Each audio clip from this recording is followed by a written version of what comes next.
It's okay. Off your mind. It's okay. Off your mind. Chai! Now wow, people wey suppose talk truth to power don off mic. And if we talk, now 500,000 they go sama us, call them hate speech. But fear not, my ego don't come. Him go torchlight every corner, nooks and cranny of all these bad people where they spoil our country.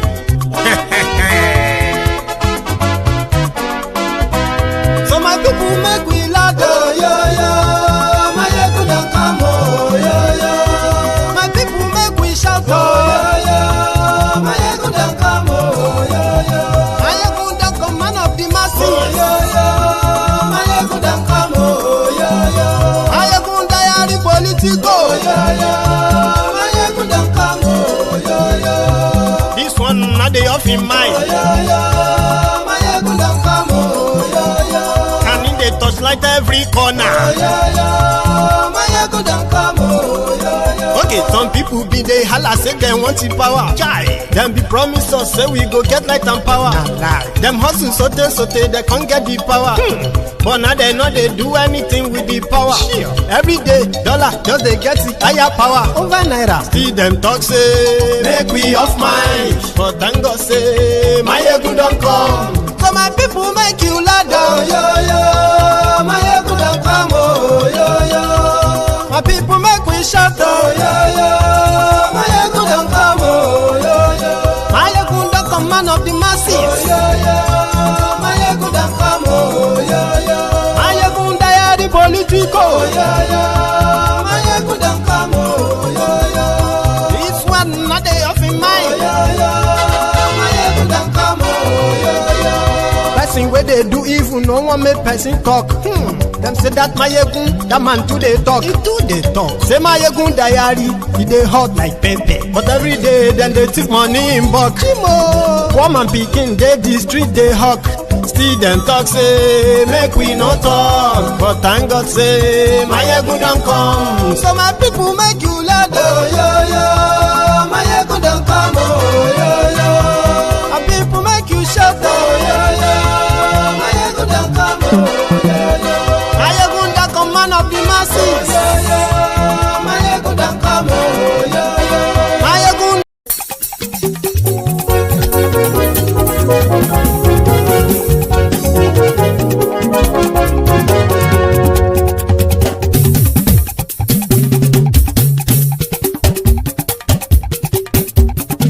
My ego la wamo, la moto do. My ego diary, my ego number one.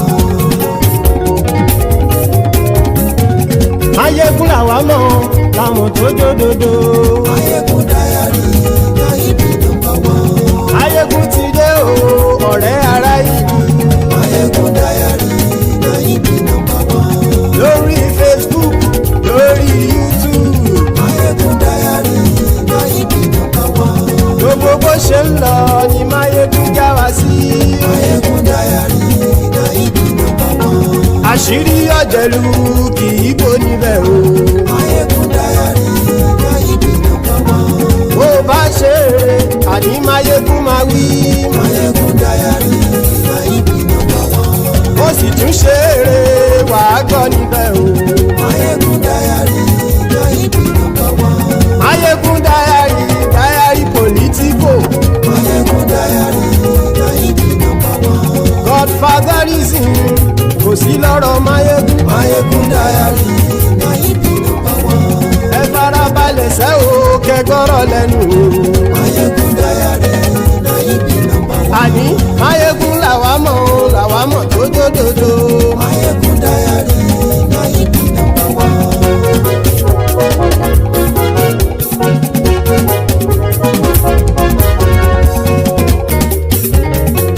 Àní ẹ̀sùn ra kì í. Mayegun ti dé. Mayegun ti dé. Ọ̀jẹ̀lú ẹ̀sùn ra kì í. Mayegun ti dé. Àní ẹ̀sùn ra kì í. Mayegun ti dé. Lórí Facebook. Mayegun ti dé.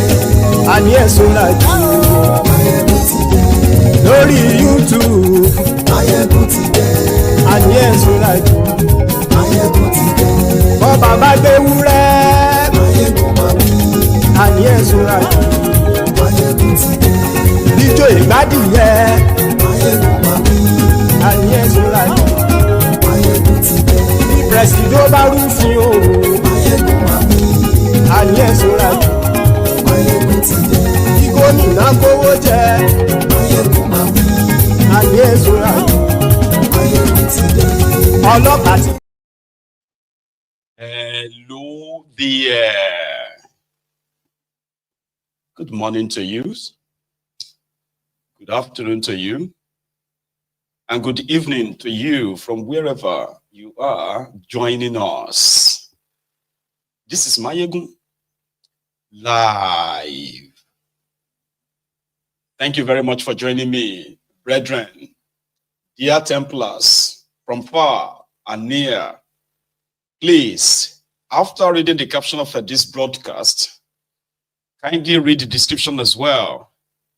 Like the broadcast, then share it. If you haven't done that already, right? Just do it before we get down to business. Invite your friends, invite your not so friendly friends. Tell every one of them that needs to be here that Mayegun today, Mayegun is live. Thank you very much if you have done that already. So let's get started. 1,301 days ago, the leader of the IPOB, the indigenous people of Biafra, Mazi Nnamdi Kanu, was kidnapped under a false pretense in Kenya. And what does that mean?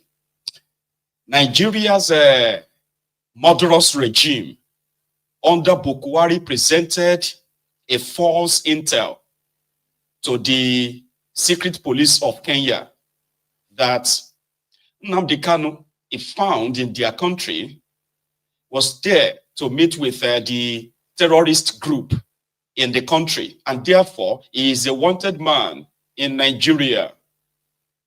Having heard that, the Kenyan secret police then targeted Nnamdi Kanu, who was at the airport, by the way, after arriving in the country 3 days earlier, when he didn't sneak into their country. When Nnamdi Kanu arrived in Kenya, right, he checked himself in at some point to one of their hospitals for a checkup when he wasn't feeling well. Then 3 days after, he was at the airport to pick up a friend that was also arriving in Kenya on that unfaithful day, when the supposed secret police of Kenya swooped on him under the pretense that they received an intel that Nnamdi Kanu was in Kenya to meet with Al-Shabaab terrorist group in Kenya. Meanwhile, he wasn't there to meet with any terrorist group at all. Well, they found out, 7 days later, having been tortured, where Nnamdi Kanu was taken to an underground cell, where he was also chained down and was being tortured for days, until they came out to say, well, the intel was wrong. At that point, Nnamdi Kanu told his captor, the Kenya secret police, let me go. Now that you realize that I am not in your country to meet with any terror group or what have you. That was when he was told, sorry, we can't do that. There is some higher level of authority more interested in you. In fact, Nigeria has made them an offer. That offer is irresistible offer. In this regard, we don't have anything against you. We don't have anything against you, man. But we just have to hand you over to a team of Nigerians who are already waiting at the airport to take you to Nigeria. That was the beginning of the Nnamdi Kanu's illegal rendition to Nigeria. 1,301 days ago. I even did the calculation. Give me a sec. 1,301 days ago. 112,406,400 seconds ago. 1,873,440 minutes ago. 31 1,224 hours ago. In a nutshell, 1,301 days ago, Malamu, that provided the fake intel on Nnamdi Kanu to the Interpol as well as the Kenyan police.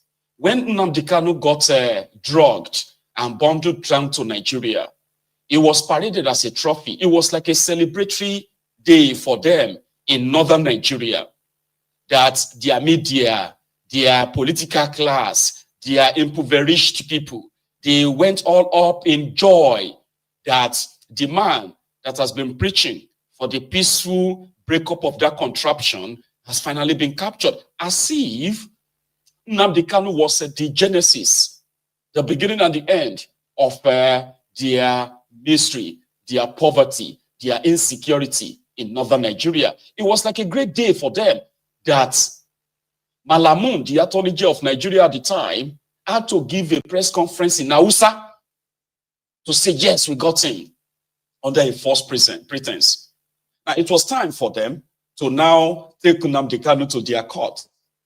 They took him to their court, by the way, and then to obtain what they called detention order.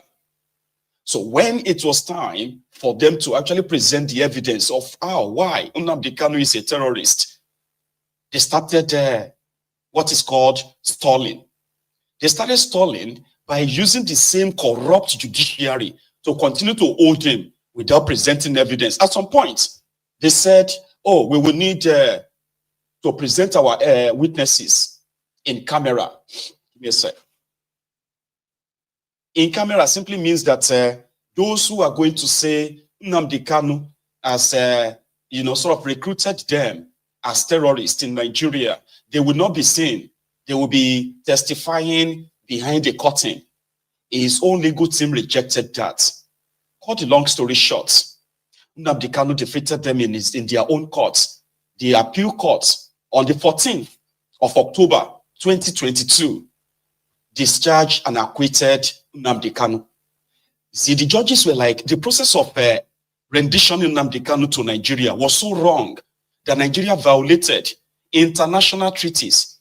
Like Nigerian government acted like a rogue government, a rogue regime, that there were processes of extraditing anyone that is wanted for any crime whatsoever in any part of the world. There is a process. Nigeria didn't follow that. Nigeria did not present Nnamdi, or Kenya authority did not present Nnamdi Kanu before their own courts. The allegation against him was never argued in Kenya. It was a pure, it was a pure kidnapping, situation, which actually presented Nigeria as a pariah state, a lawless country, a rogue nation, where law and order doesn't really count. So their own court said that to them. Like, you have been looking for someone. You say, we have been looking for you. We have evidence that you are a terrorist, you are this, you are that, right? Then it came to your own court. In your own court, you were defeated.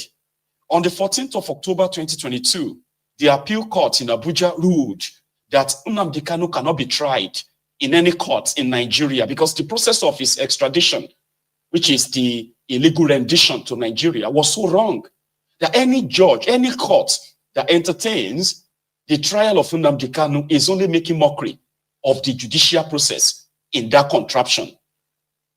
So what happened? Malamu and his gang decided to say, they now filed what they call stay of execution. How can you file a stay of execution on the judgment of a court that says somebody is discharged, acquitted, and he must be returned back to Kenya? That's what their court says. The evidence is online. I'll probably show you some of it in this program. Return him to Kenya, then go through the normal process of extraditing him to Nigeria for whatever crime you think he is committed. But they won't do that. They relied more on their corrupt judiciary to do the dirty deals for them. Because Nnamdi Kanu was not kidnapped because he's done anything wrong. He was kidnapped because, number one, he's an Igbo man. Then number two, is demanding for something that they thought, like Gowon said back then, that, after killing millions of people needlessly, after betraying a gentleman agreement in Ghana, Aburi, right? After betraying all that agreement, returned back to Nigeria and then unleashed war on the people of Biafra at the time, killing millions of women, children, innocent people in a genocidal war. At the end of it, those who perpetrated that crime against humanity in Nigeria, they were never tried for crimes against humanity. Rather, Gowon said, no winner, no vanquish. No winner, no vanquish. So, and it was not to be talked about again, which means they believe that they've gotten away with it, forgetting the fact that the children of those who survived, they will one day come back to demand for the same thing that their parents bled for. And it was during the time of Bokwari, one of the criminals, genocidists of the Nigerian genocidal war, that was never tried for his own crime. Rather, he has been rewarded, repeatedly, like many others like himself. So to them, Nnamdi Kanu has sort of opened an old wound in a way that even some of us are questioning that today, that did they actually keep Biafra so that all of us can be facing this shege, this poverty, this terrorism, this backwardness, this economic strangulation, this unemployment, and the rest together? Is this the reason why they kept the Biafrans to remain as part of Nigeria when they did?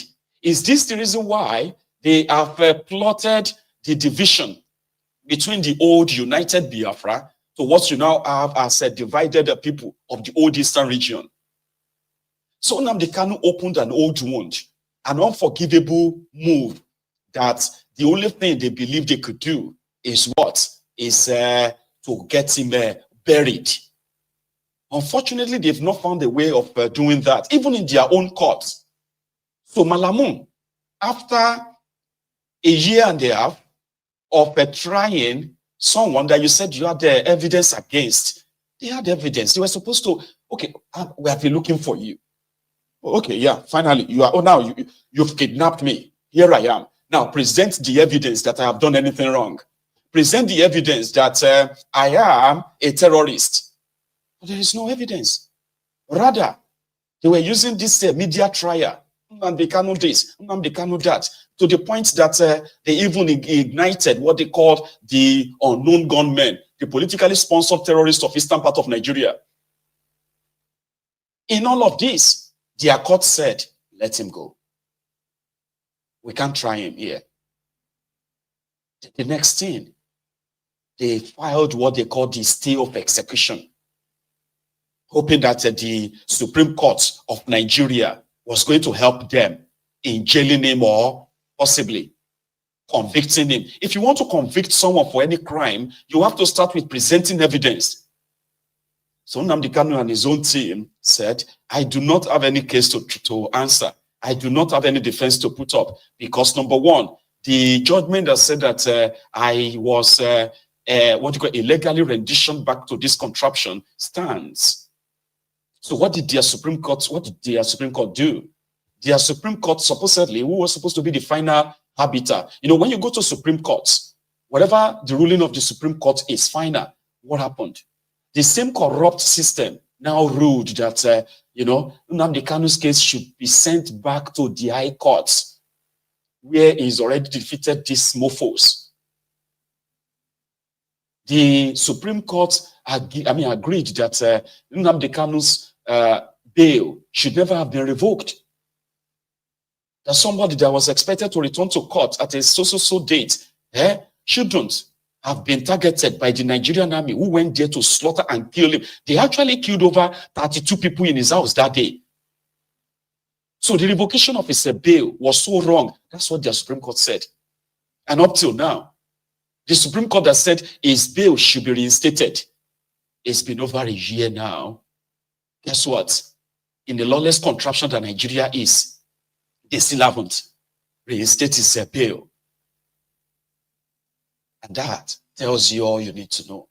So to Nnamdi Kanu, from his own lawyers, said, I wouldn't mind to offer you ₦1 million if you are a law student who can actually please present a precedent. Precedent is like if this has ever happened before, that somebody was acquitted, discharged and acquitted, right, by the appeal court, and then the supposed prosecuting team out of file a stay of execution and say this judgment must not be implemented. Have you ever seen anything like that before? Of course not.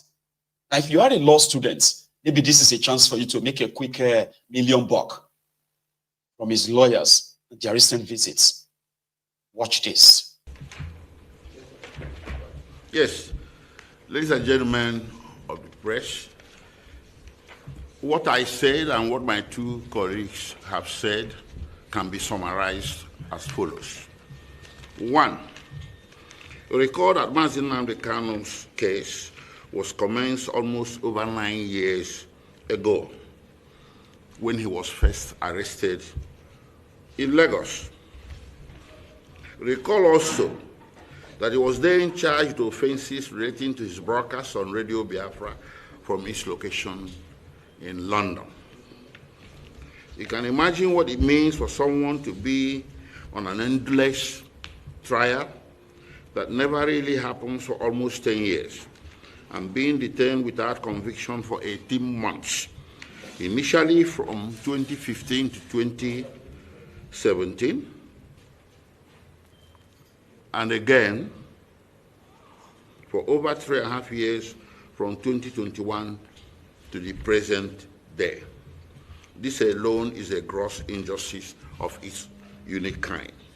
Two, it's also to be recalled that after Mazi Nnamdi Kanu was freed on bail, Nigeria's army levied these lethal attacks against him that drove him into exile, involuntary exile, from which he was also renditioned in 2021. And recall the decision made in 2018 by the African Union that everything that has happened to the IPOB from 2017 to that very date, and of course, much worse happened after. Recall that those things were declared illegal and unlawful, and as having violated the African Charter at a continental scale.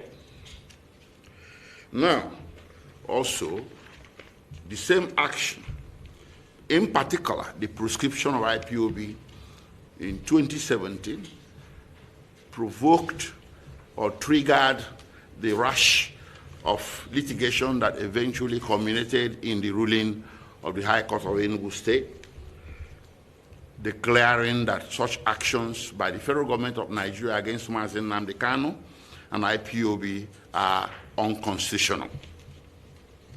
So the question to ask is this: why is it that the IPOB, being of Igbo stock, it is not us as legal team making allegations? We have rulings of the international community. In the same vein, we have rulings of municipal courts in Nigeria indicating that what is happening to IPOB is nothing more than an ethnic-driven persecution. 3, now having survived the lethal attacks and having survived this many years in enforced exile, and having undergone all these tribulations and travails, and having been renditioned, these actions, this very action of the federal government of renditioning Mazi Nnamdi Kanu triggered the international legal order.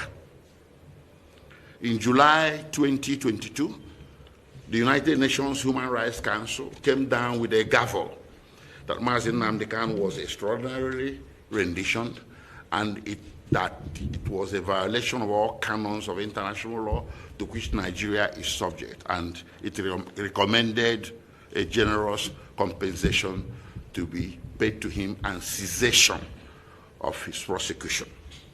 That was ignored by the federal government. 4, it is noteworthy that on 29th June 2021, as indicated before, Mazi Nnamdi Kanu was arraigned. Well, you can say produced in court, albeit secretly, through the back door and presented before Honorable Justice Binta Morizala Nyako, who was aware that Mazi Nnamdi Kanu had cancelled a record. The prosecution was aware Mazi Nnamdi Kanu had cancelled a record, not us, his former lawyers.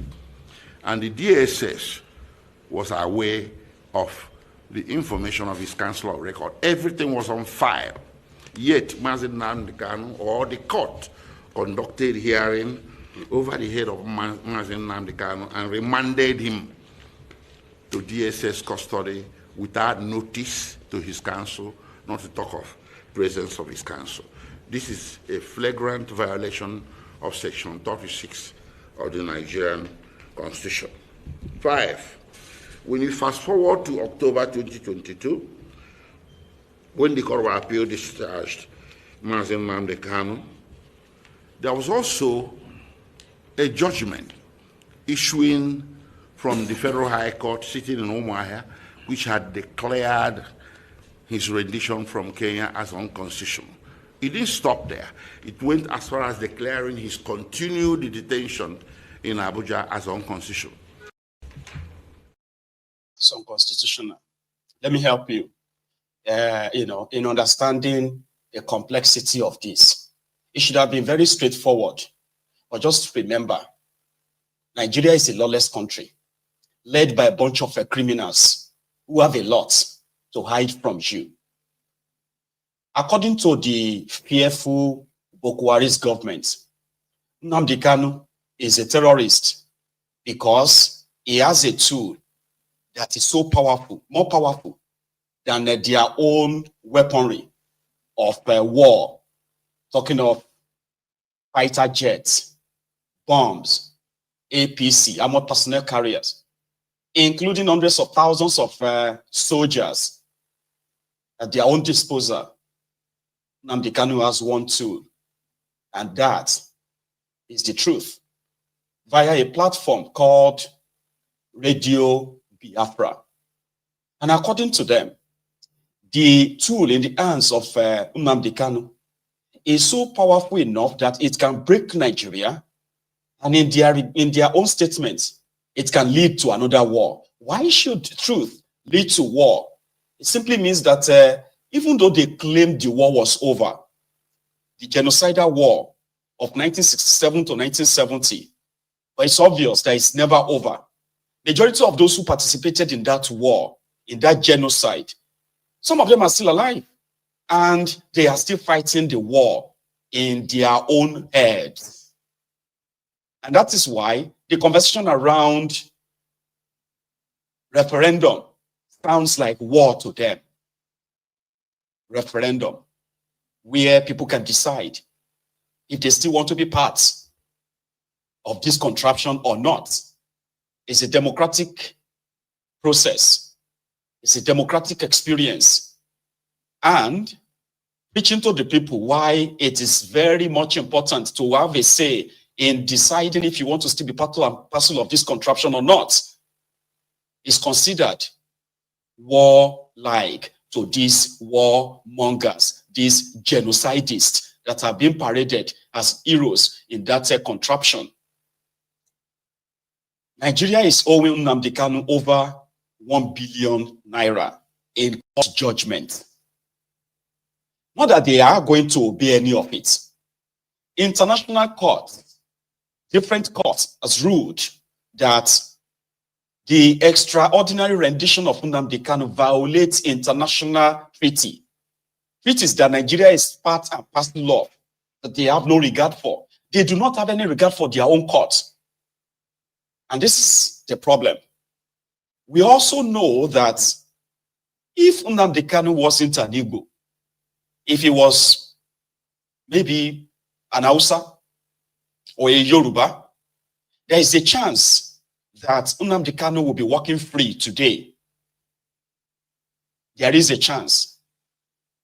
And this is where the supposed Igbo elite also comes into play.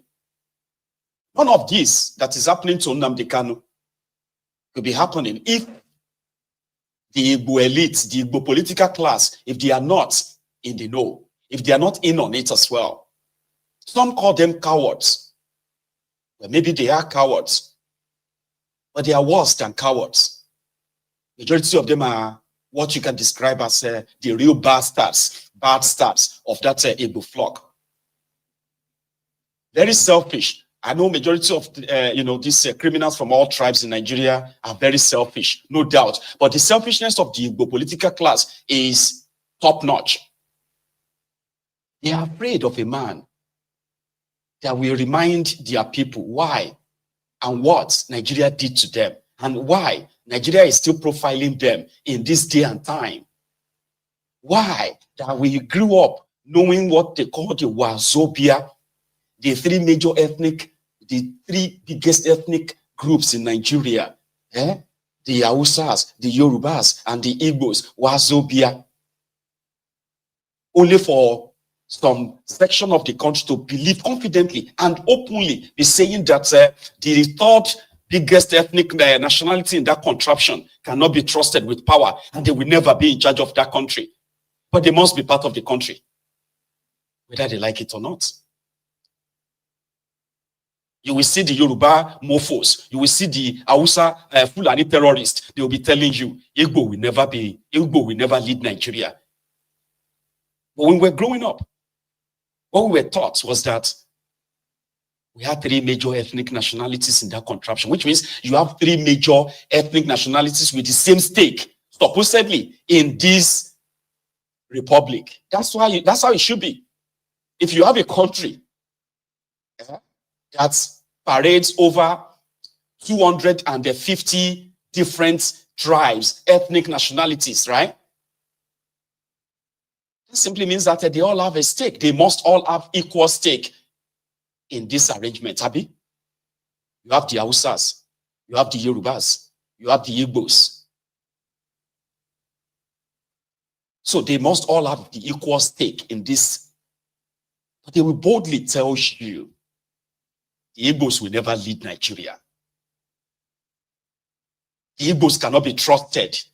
So if they cannot be trusted to lead Nigeria or to have equal stake in this contraption, why then are you keeping them? Somebody is reminding them, even those who prefer to remain quiet, because they believe that the Igbos should be broken after the genocidal war. The Igbos were never supposed to be heard of again. The attention, if those of you who kind of read, if you take your time and read this, Blood on the Niger by Emma Okocha. Go and read it. And read about Muritala. Go and read about Adekunle Fajui. Their disgust, their hatred towards the Igbos, and what they had in mind, that they actually wanted to exterminate them, so that never again would the Igbos have the number or the strength or even the audacity to dare say they want to leave Nigeria. Many historians who have written different history to glorify the murderers, to glorify the genocidists, they've written and said that the Nigerian genocidal war was started by the Igbos, which is not true. The first shot of war was fired from Benue into the eastern part of Nigeria when the people were still trying to escape back to their regions. That's the real history. There was nowhere that, the Igbos actually fired the first shot at Nigeria to start a war. No. Ojukwu went back from Aburi. He went back to the eastern part of Nigeria, celebrating, partying, that they had an agreement. There will never be any fight. There will never be any war in this regard. In fact, we are not breaking away, but we are going to actually be on our own, and we won't have to worry. Only for Gowon to walk back on that. Then their historians continue to try to paint them this. Now, if you feel like the Igbos should not be part of this contraption, the easiest thing to do is to what? It's not to criminalize the idea of referendum. No. Like I said, majority of these self-hating Igbos, political class, who are hiring whatever is given to them, they are comfortable. They are comfortable being given Senate president, comfortable being given deputy speaker, deputy this or deputy that, minister this, ambassador that. They are fine with that. in a republic where they were supposed to be equal stakeholders. Those who destroyed Nigeria in the last 64 years of that contraption's history, 64 years, the northern part of Nigeria, they have ruled Nigeria for about how many years? 47 to 48 years. And yes, of course, the Western Nigeria, the Niger Delta, as you can possibly put it, and share the rest. And the country these people ruled or ruined is where all of us are struggling to survive in today. But guess the people that are supposed to be building bridges? The Igbos. The Igbos have to build bridges. They are the ones that must convince others that they are good. They are good to be in charge of that contraption. A murderous, genocidist, Fulani terrorist doesn't have to convince anybody. An earth-licking, duplicitous Yoruba criminal politician doesn't have to convince anybody. Since in their own minds, they have one common enemy, the Igbos. Keep them away from power, and we can keep it between ourselves. So they are raising generations of Igbos that will never possibly live like their own parents. They won't live like their own ancestors. So the point I'm trying to make here is this. I'm a Yoruba man, right?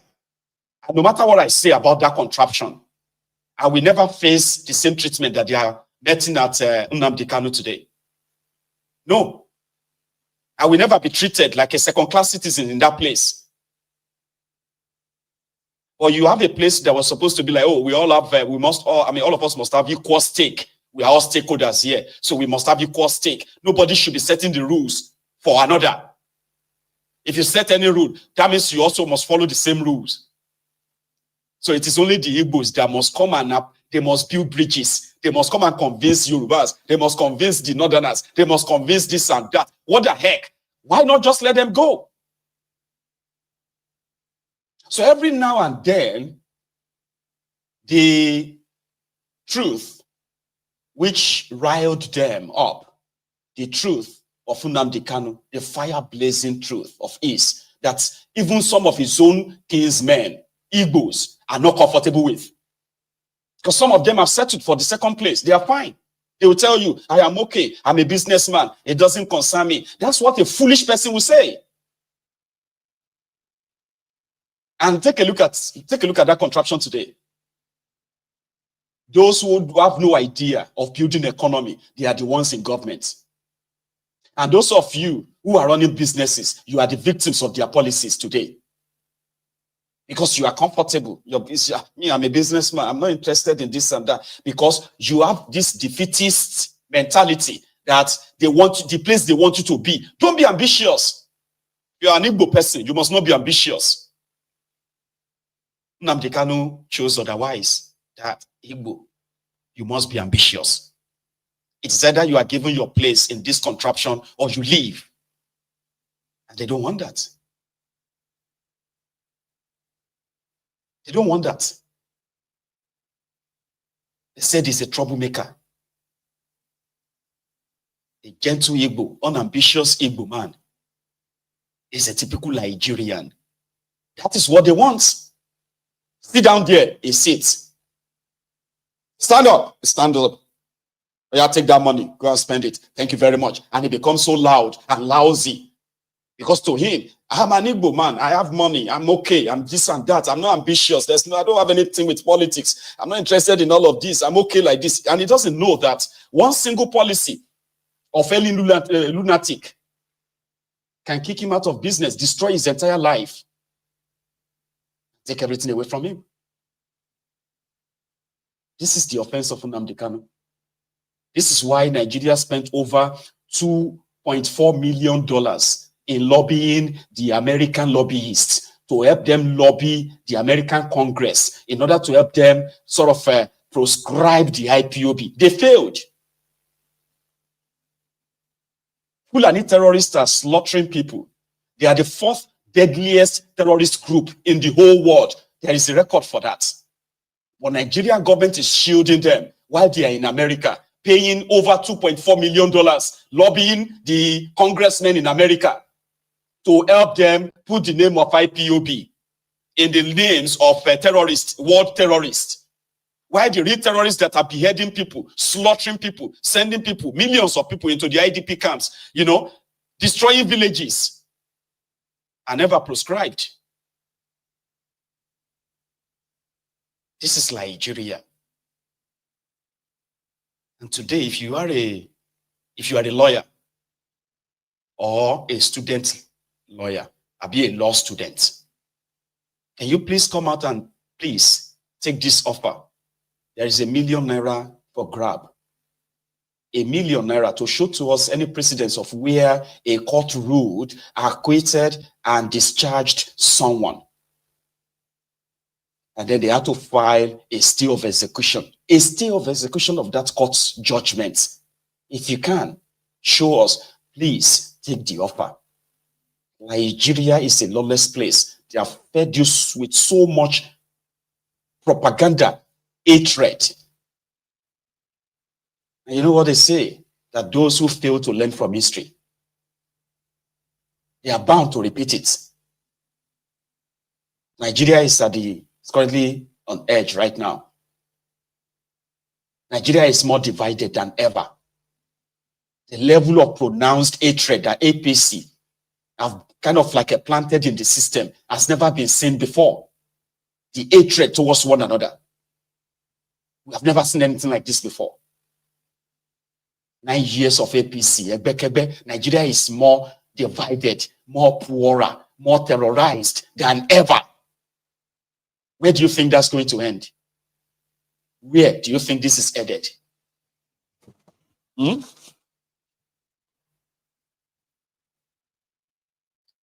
may not have the right answer, but I just know that it's not going to end well. It won't. So we hope that common sense will prevail and innocent man will be let go.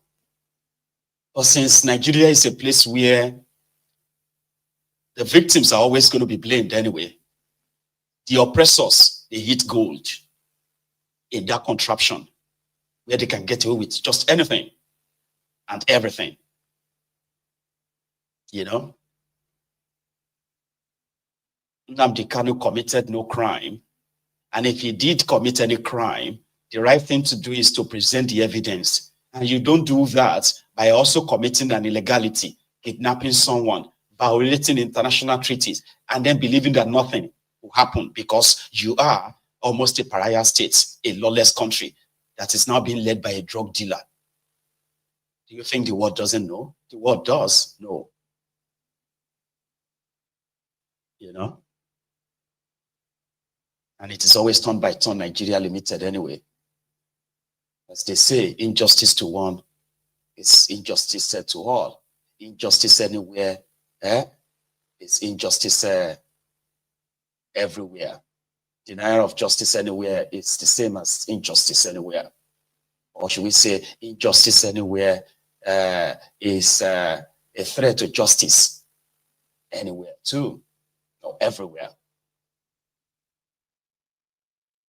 So if they have any evidence against him, it is ideal for them to not be running away from their own courts. Now, some people are making so much money for keeping him. They are keeping Nnamdi Kanu, spending 500 million naira, taking him to court. Every time they say, oh, he's going to court, so that they can adjourn it again, 500 million naira. Some of these guys are making that money. Who is paying that? Who is collecting it?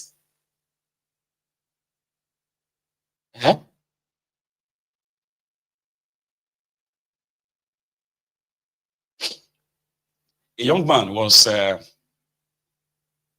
kidnapped, and he was kidnapped because he wanted to go and pay the ransom in that same contraption where the Fulani terrorists and other terrorists are cashing out about they are paying ransom through banks in Nigeria now.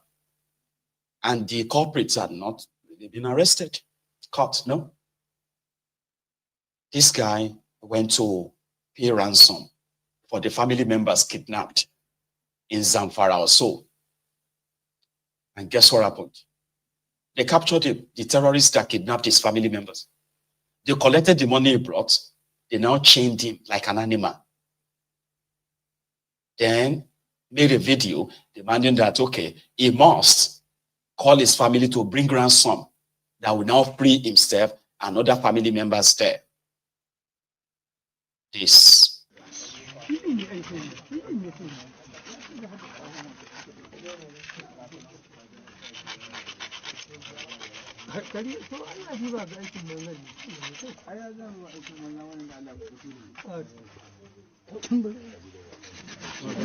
Daga ina aka dauko su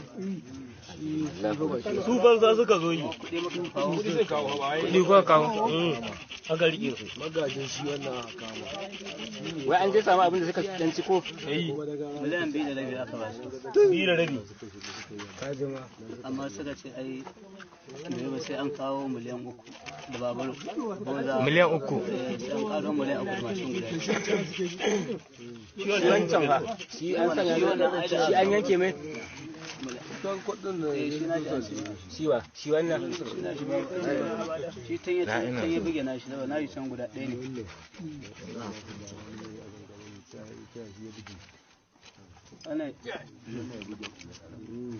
a yau din ma kawai Allah ne ya rubuta za mu fito din saboda wuri suka canja mana yau din a yau aka canja mana wurin kuma a yau wanda ya canja mana wurin sai suka tafi suka bar guda ɗaya wannan dama tun can wurin da aka je sarwaƙin na shi a kafa aka sa masa sai ya ja saman nan shi wannan mai kai kuɗi ne tare kuke wa'ancan suna kan kenan wanda aka kudin an sake su kuma aka dawo wannan da aka kai kudi su ma na wannan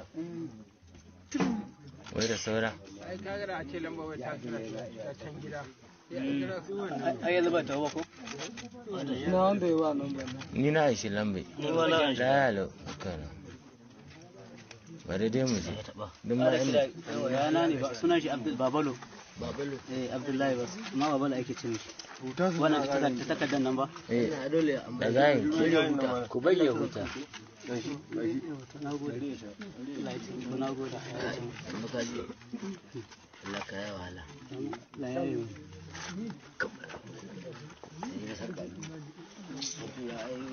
kai ka ɗan sha ruwan kai ka sha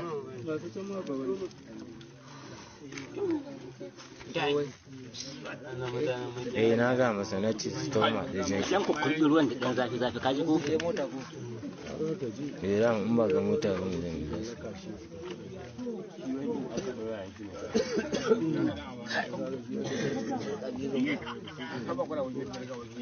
wace layin ne aka shi wannan? Wata an kira layin aka shi take ko? Amma shi wani takarda shi ne garanti shi ne kasan wayan mata sai dai haƙu.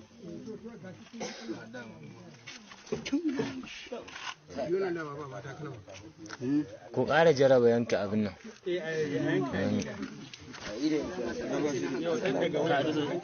Kai wannan da saura fa.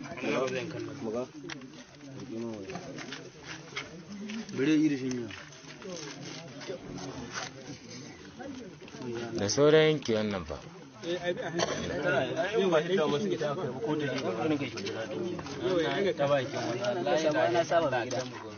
Wata biyu. Kwanan ka 70. Kwanan mu 80 da na uku gaba ɗaya. Wani ga ɗin ya ko ɓalle ya ba. Wancan yana da kwana 12 muka kawo kuɗin. A can cikin an jirgin kuɗin nan. A'a, ɗaya kawai aka jarraba. Ɗan su kuma ga yana kamar mashin ɗinka wannan irin wannan dan buɗa musu nan Allah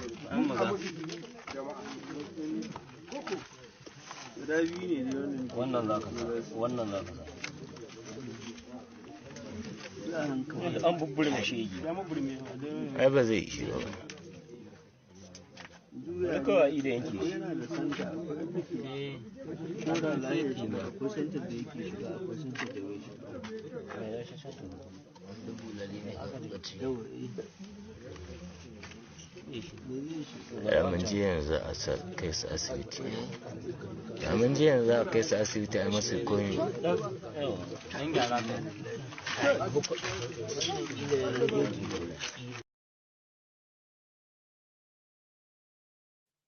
Just don't be a victim.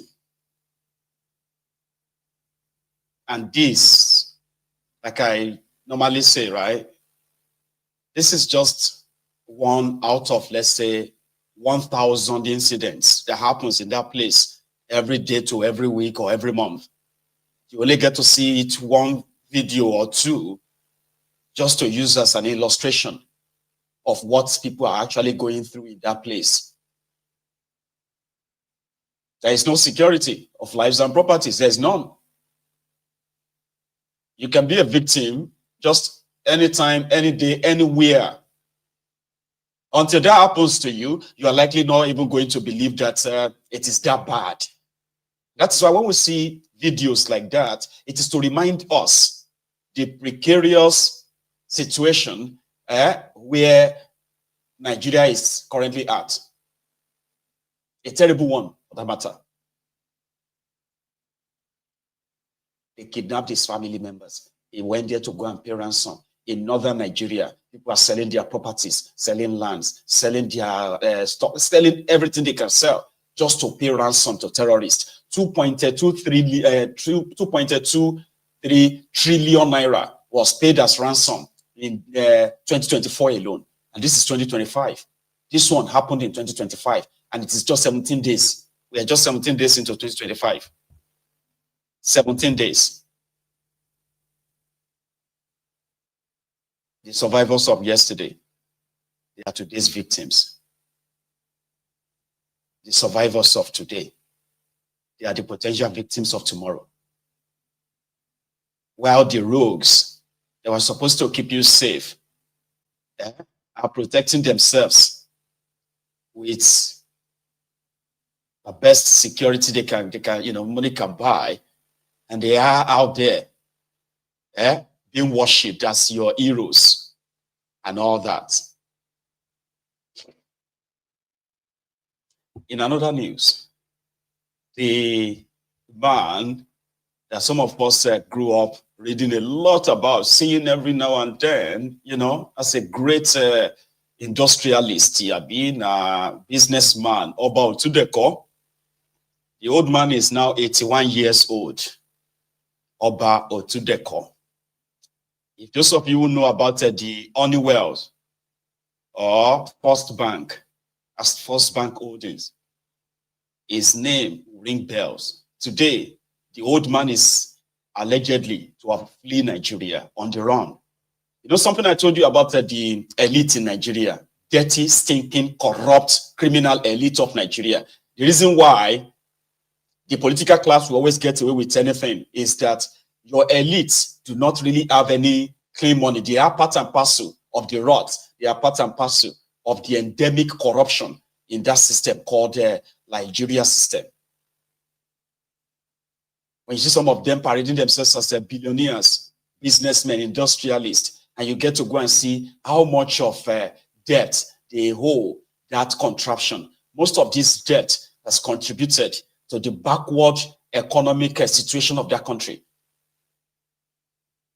And because majority of them are living off the supposed their common patrimony, our money, by other means, they dare not feel challenged when political criminals are making, killing, destructive policies that ordinarily should have angered those who make their money genuinely, those who made their billions rightly.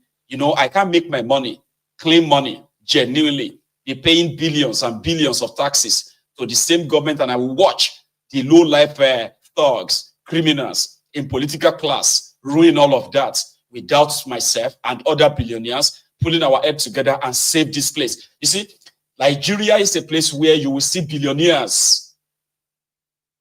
But when you look back on how they actually got the money, you realize that they got the money from the blood, sweat of the poor people with the help of a corrupt system that will shield them. That is why you will see them drive the latest Rolls Royce on that dirty road. They host different, posh parties. They wear expensive jewelries, expensive this and that, because they are not perturbed. They are not concerned that the country that is supposed to be their country is down the gutters. It's like a shithole. They don't care,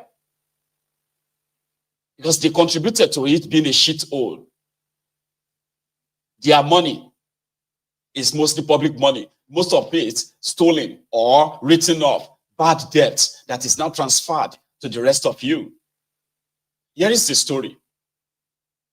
Oba Otudeko was said to have taken a loan of 12.5 billion naira when he was the chairman of the First Bank Holdings. Now, the money, when they finally traced the loan could not be ascertained to have been used for the purpose the loan was taken, or was taken. So a year or so ago, Femi Otedola, another loan shark, another quota system billionaire in that contraption also, right, took over the First Bank. And in the process, they found that majority of those who are parading themselves as elites in Nigeria, they are pure onigbisis, debtors. Now, there's nothing wrong in taking loans. If you are a businessman, loan is part of being in business. You can even have 100 billion naira and you are taking a loan of 5 billion. Some would say, why don't you just take the 5 billion from your money? No, it is cheaper to take a loan. Use it for the purpose why you've taken the loan, get your capital back, your profit, and pay back the loan. That's how it is done, I believe, all over the world, not in Nigeria. In Nigeria, they believe that there is a body called AMCON. That AMCON, I want to remember what is the full meaning of that AMCON, but I know what they do. Okay, they are like the debt recovery sort of agency. So if for example, if you borrow 1 billion naira and you belong to the right political class, AMCON and the rest can possibly just ask you to pay back 300 million and keep 700 million. If you take a billion loan, 1 billion. But if you don't, then they may come for you fully, take your assets and not the rest. So what they discovered is that when Oba Otudeko was in charge of the First Bank Holdings, right? He used the opportunity to take some loans that ordinarily the loans were not used for whatever they claimed they took it for. Thank you very much, Jerry. They say Asset Management Corporation of Nigeria. AMCON. God bless you. I've got smart people on this platform that can always help me fill in the gap. Thank you.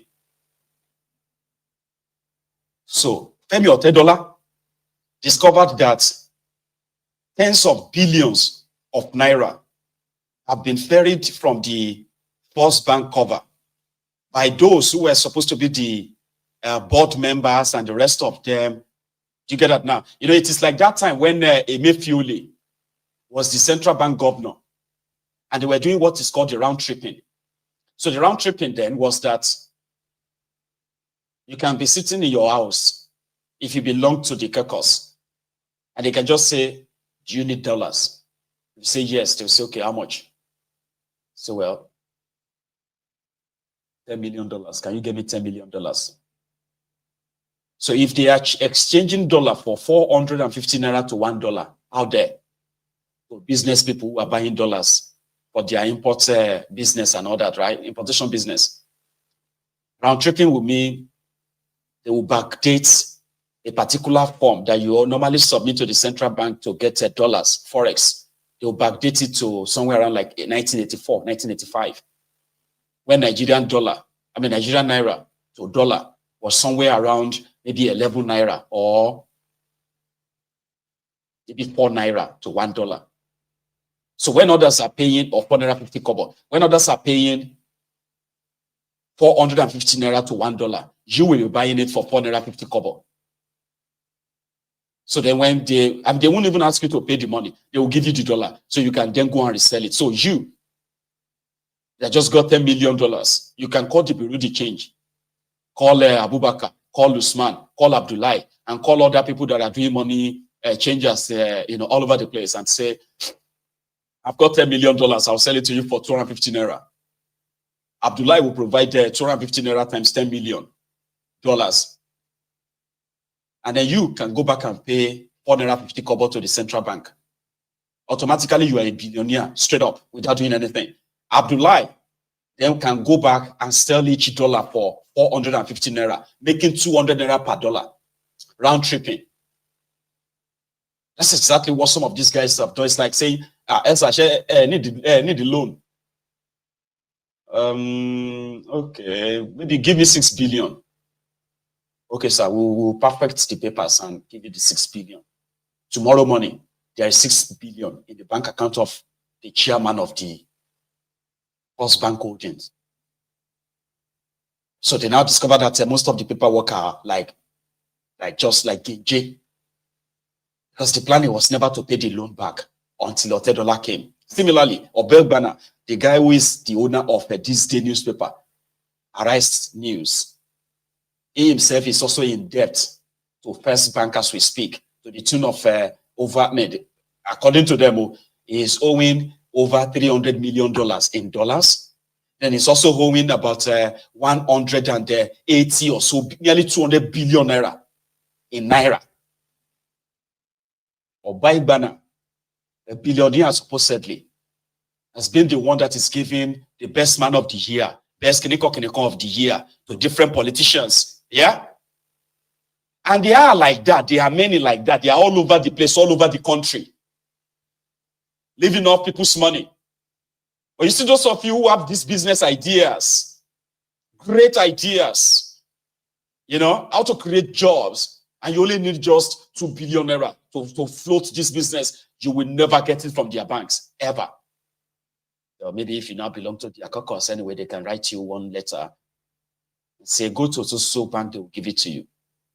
Otedola himself is, is known to be a loan shark back in the days. So right now, he is now hunting down these guys. So EFCC is said to be looking for this old man. And he was about to be arraigned for fraud. 81 years old man. Supposedly, old money. You know what we call them? This one are old money. These ones have been rich for the past 40, 50 years. Do you get that? Like they have been rich. I have known Oba Otudeko as a rich man since they born me. He's from his mother. I think his mother is from Otedola, my hometown. He's the owner of this Honeywell group. They are the ones doing this.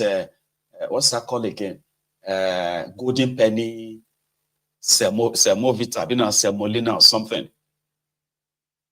He has started so many business. He has interest in many businesses in his life, like hundreds, if not thousands, of businesses that he's ventured into. And sometimes he will sell, and then they will go and rejoin another one. However, the EFCC is said to be about to arraign him for fraud. That's what they want to charge him for, fraud. And the old man said that it is a complete misrepresentation. That he did not defraud anyone. Yes, he owes this money, but what happened is that it's not that he's not intending to pay back. He said, no, this is not the issue of you owing or not. Okay, what we found is that the documentation of all these loans are so shady that until when you are caught, you had no intention of paying them back. An effort to try to make him pay back as well has been futile. Then he said, okay, yeah, sue me to court. Only for the media to report. He's expected to be taken to court in handcuffs maybe next week. But surprisingly, the media today started reporting that he has fled Nigeria. Why would an 81-year-old man run away from Nigeria? He fled Nigeria through the land border. The old Nadeko route. drove himself to Benin Republic, from Benin maybe to Ghana, from Ghana to Burkina Faso, from Burkina Faso maybe to somewhere else. I'm just saying. He's now considered to be on the run. He's got his own lawyers, you know, he's a billionaire. He's got his own lawyers. They're supposed to stand there, possibly to defend him. The reason why I'm sharing this story with you is that if you take a look at the elite in Nigeria, I see them as the dirtiest, the most criminal, selfish, self-centered, who are comfortable with that shithole the way it is.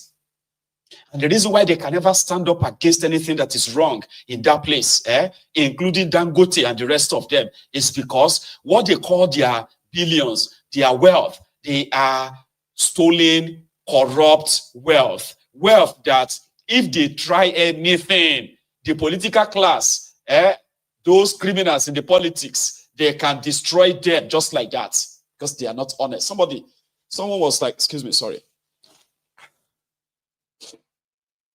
Someone said that Elon Musk took a risk to openly challenge the Democrats, despite the fact that it was under the Democrats that his different businesses got government subsidies and all of that stuff, even loans and all that.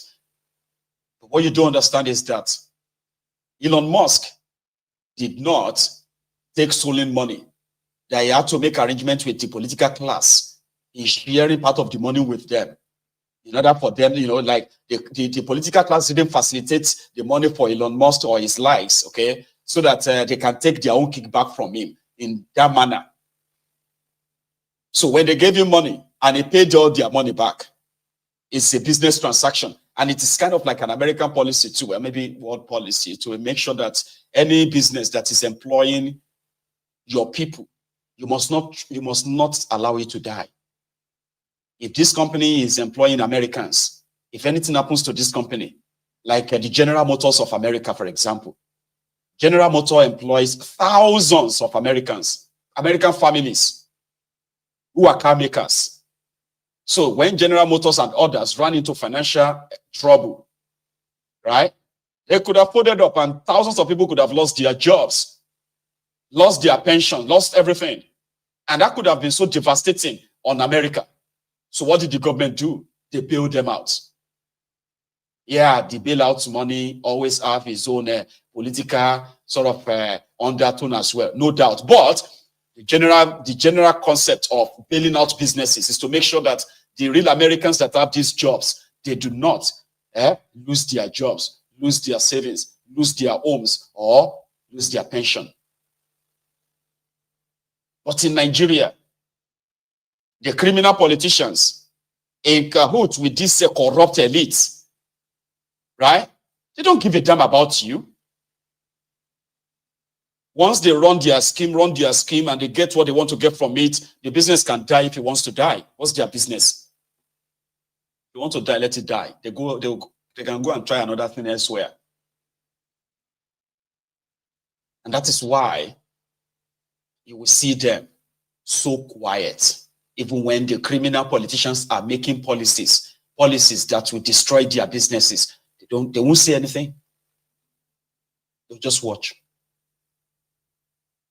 In fact, they are so coward that they always want to be agib any government in power.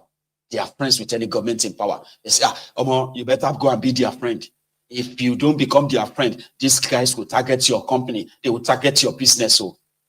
So the supposed elite in Nigeria, who are also supposed to be the product of a supposed working system, they are part and parcel of that rot.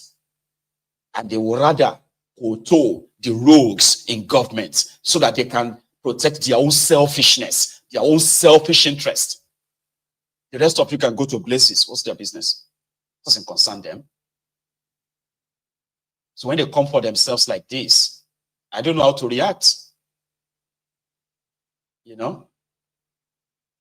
Obeigbana, what is his name again? The owner of Arise News, Arise Television, Thisday newspaper. Otedola can take over those companies very soon because of his debt. And it's the same guy that just awarded Tifnumbu Man of the Year 2024. Tifnumbu, that is the third most corrupt criminal, organized criminal in the whole world, is given the Man of the Year by this Obeigbana. Yes. Because that's the way. You want to protect yourself, you have to be their friend, the friends of the rogues in government. And it has been reported that Otedola has already taken over. They seized his vessel that they claim was currently moving crude oil out of Nigeria. So Obeigbana is one of those that are lifting crude oil in Nigeria anyway. So now they have this vessel, as well as the content in it, valued at over $234 million on the IC. Otedola sees that right now. As part of the debt he owes the First Bank. Similarly, this Oba Otudeko that is now on the run. And the 12.5 billion is just one of them. There were other, that's why it is called fraud. There's nothing wrong in taking loans. Even if you know, if you take loan and you never pay back, that is not a crime. The most is you renegotiate your whatever it is, or better still, they will take your asset. No, they said all the paperwork of the loan actually screams fraud. It's like using a false pretense to take money from the bank because you are the chairman of a branch of that business. First Bank holding. It's not you actually taking loan as a business. You took an advantage, falsified documents to pretend that you are taking a loan for something, which is actual fraud. Until he got sacked in 2022. He was their chairman for some time. Probably living large, donating money here and there, philanthropist, like your criminal politicians always kind of do too. Your criminal politicians will loot money meant for healthcare, money meant for road construction, school construction, education, pension, salaries. They will loot all this money. Then those of you who are like supposed to be poor people, right? You would have to use these bad roads. Crash. When you crash on the bad road, they take you to non-existing health centers. When you get there, you have no money. So you have to go to them and they become philanthropists. You have a job, the economy is so bad that your take-home pay can't take you home, right? You can't pay the school fees of your children anymore. They're about to drop out of school. Meanwhile, the education fund that could have put your children in school, right? Like to the end of their career and all that, right? Somebody stole the money. He's now a big man, a philanthropist that is now giving out a scholarship to poor people. Scholarship. Money meant for education is being looted by low lives called politicians. Then they turn themselves to scholars, to philanthropists. They will pay your hospital bills. They will also pay the school fees of your children so that you can become subservient to them. Isn't that what your elite, isn't that what they are doing too? Oni Elumelu, the supposed guy who is the owner of, what's that bank again? It's called UBA. Gimovia, the owner of a Zenith Bank. These are guys that are helping the criminals in government to perpetuate their own money laundering. All the stolen money from Nigeria, they pass through your banking system in Nigeria. Just depends on which bank. It's not hard to tell. But anytime they come for themselves, that's when they make the news.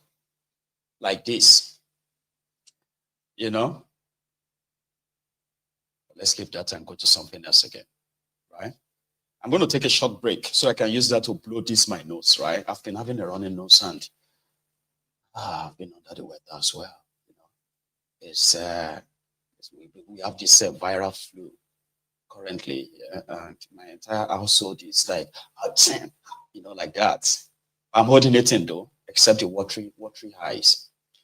So when, what is his name again? Sanusi Lamido Sanusi claimed that Tifnumbu is surrounded by people without credibility, and it triggered the likes of Ezibida, Bayon Ofonuga, and others yesterday. That wasn't the only thing he said.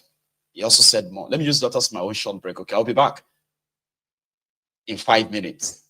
It's a long watch. Watch this. And again, we all remember Gani Fawemi famously said, I have a suitcase packed for prison. He actually had a bag that was ready. Every time they knocked on the door, he'd carry his bag ready to go into detention. Ready. And the only way you can explain this is when you begin to read. If you go back to, say, Stoic philosophy, and they talk about virtuous people, and they're saying those people are happy even when being tortured, and you're wondering, how can anyone be happy when being tortured? The reality is, for Gani, being tortured or being imprisoned because he stood for what was right, being tortured by tyrants and oppressors was a source of happiness and joy. And this is what happens when people focus on what they can control. Their values, their emotions, their integrity, their dignity. That is what is most important to them. Not these wigs and gowns and bank accounts and turbans. Not, you take a position, you lose it. You have money, you lose it. You have a life, you lose it. You have a child, he dies. Your parents die. Your spouses die. These things all go. You need to have more and more people who understand that in this country we're holding on so much. We've defined our happiness so much in terms of that which we do not control. And in doing that, we have let our country go to blazes. Nobody wants to stand up anymore and speak for the truth. Nobody wants to lose his position. Nobody wants to lose money. Nobody wants to take any risks. And frankly, in this room, there are many who are part of that process of destroying the country. So it's time, I think, for the legal profession as a whole to start focusing on the ethics and values of the profession, not just the technical knowledge of the law. And Gani Fawemi was probably not the most brilliant lawyer. He was probably not the most educated lawyer or the most widely read lawyer. But he was clearly and by far the lawyer with the highest level of integrity and the moral conscience of the country.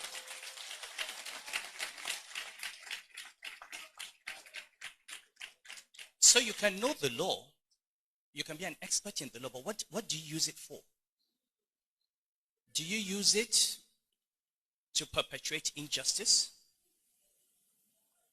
Do you use it to hang on to technicalities and take what is not due to one and give it to them? In any event, how do people in this learned profession, supposedly the most educated people, the elite of our educated people, how do they allow themselves to be manipulated by uneducated, uncouth politicians for money? How do you reduce yourself to that level? How do you look at yourself in the mirror when you take money from some corrupt politician and use the knowledge of the law to give him what he does not have? How do you face yourself in the mirror? Can we please go back as a country to asking ourselves that question? Who am I truly? You look at your own life. You've gone through many stages of what. I was a student. I was a banker. I was governor of Central Bank. I was an emir. I was a dethroned emir. I'm an emir. That is all what I am. That's all what I am.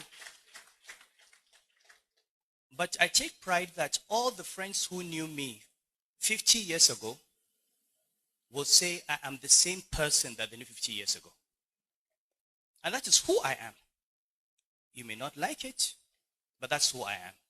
can we please begin to ask ourselves and stop taking pride in these ephemeral, fake things that we have? People get into power, they clothe themselves in power given to them by the Constitution and the law, and they think it belongs to them. People struggle to get into office, and they have no idea what to do with it. You go to office and you make money. Why do you want to go into politics to make money? Go into business. Look at Aliko Dangote. He's not a governor. He has money. Go and be an Aliko Dangote. Why do you want to be a governor or a minister to make money? If you want money, go and be a businessman. You go into government to serve the people. If you do not want to serve the people, don't go into government. Simple. But the way we've degraded public office and the way civil society, if you go back to Antonio Gramsci, the way civil society has allowed itself to be incorporated into the processes and programs of political society is what has destroyed this nation. Who is there to hold political society to account? Where is the Nigeria Bar Association? Where is the Nigeria Labour Congress? NLC, where are the Hassan Sumonus of today?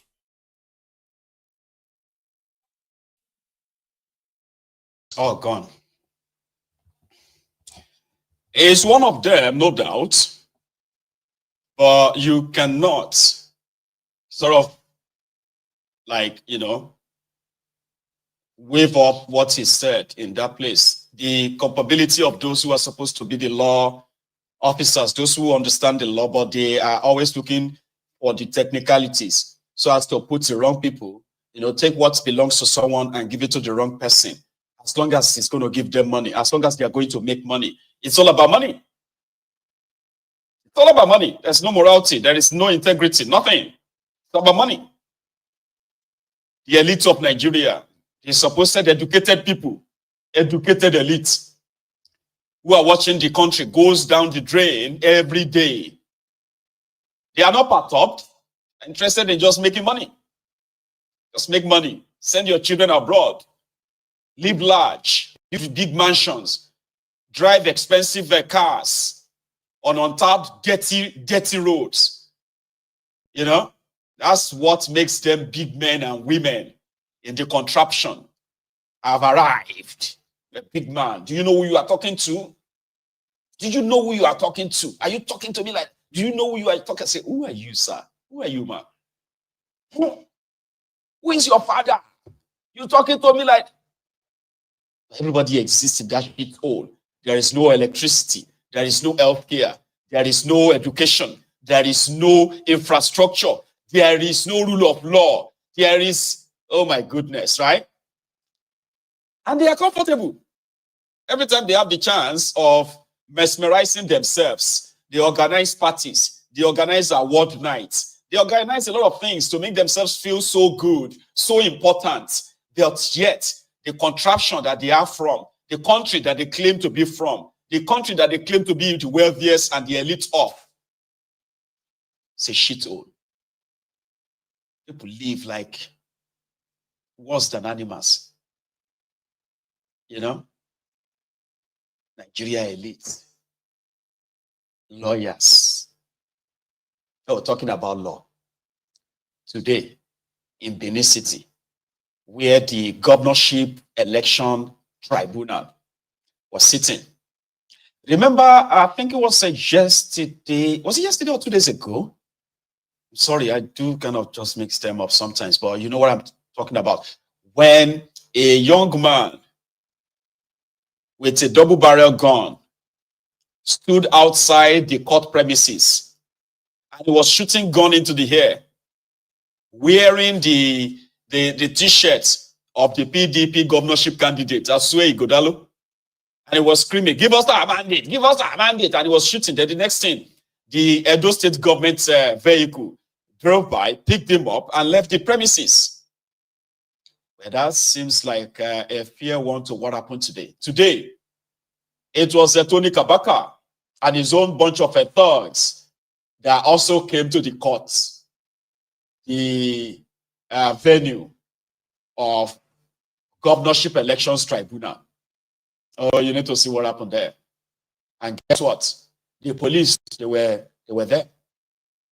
they couldn't do anything. Watch this from Benin City this morning. Security to intimidate us. No way. You brought private security to come and intimidate the other security government may work after you. Security agency. Any other one is a counterfeit. If the police cannot do their job, we'll resort to self-help. We will resort to self-help. Ask for brought security to come and intimidate us. You see, the problem is that we don't search convoy and enter. Do you understand me? Hey, back over here. Come, this man is serious. Okay, she go. You don't have right to. Hey, Jabba.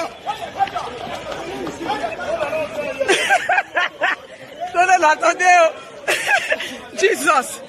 You are a youth leader, say youth leader. I'm a say youth leader. If I come here with my security, with the influence to turn off, I came here with my fellow workers. You came here with your fellow partners. Then you still brought security, private security. So come and do what? It's okay, it's okay. Carry your boss.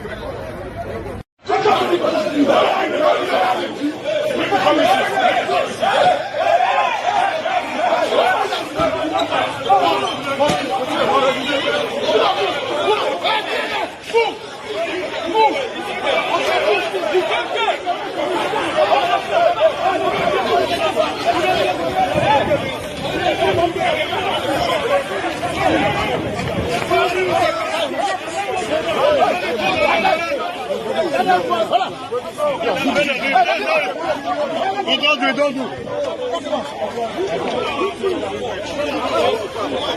Stop. Mona, come on for you. Do not back to Go, I beg.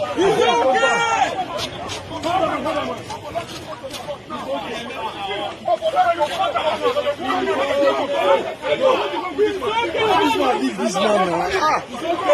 No, this one is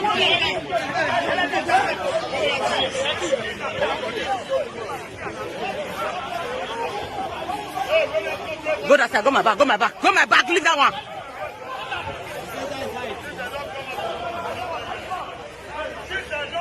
Finally escape.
Otedola and Aswe Igodalo.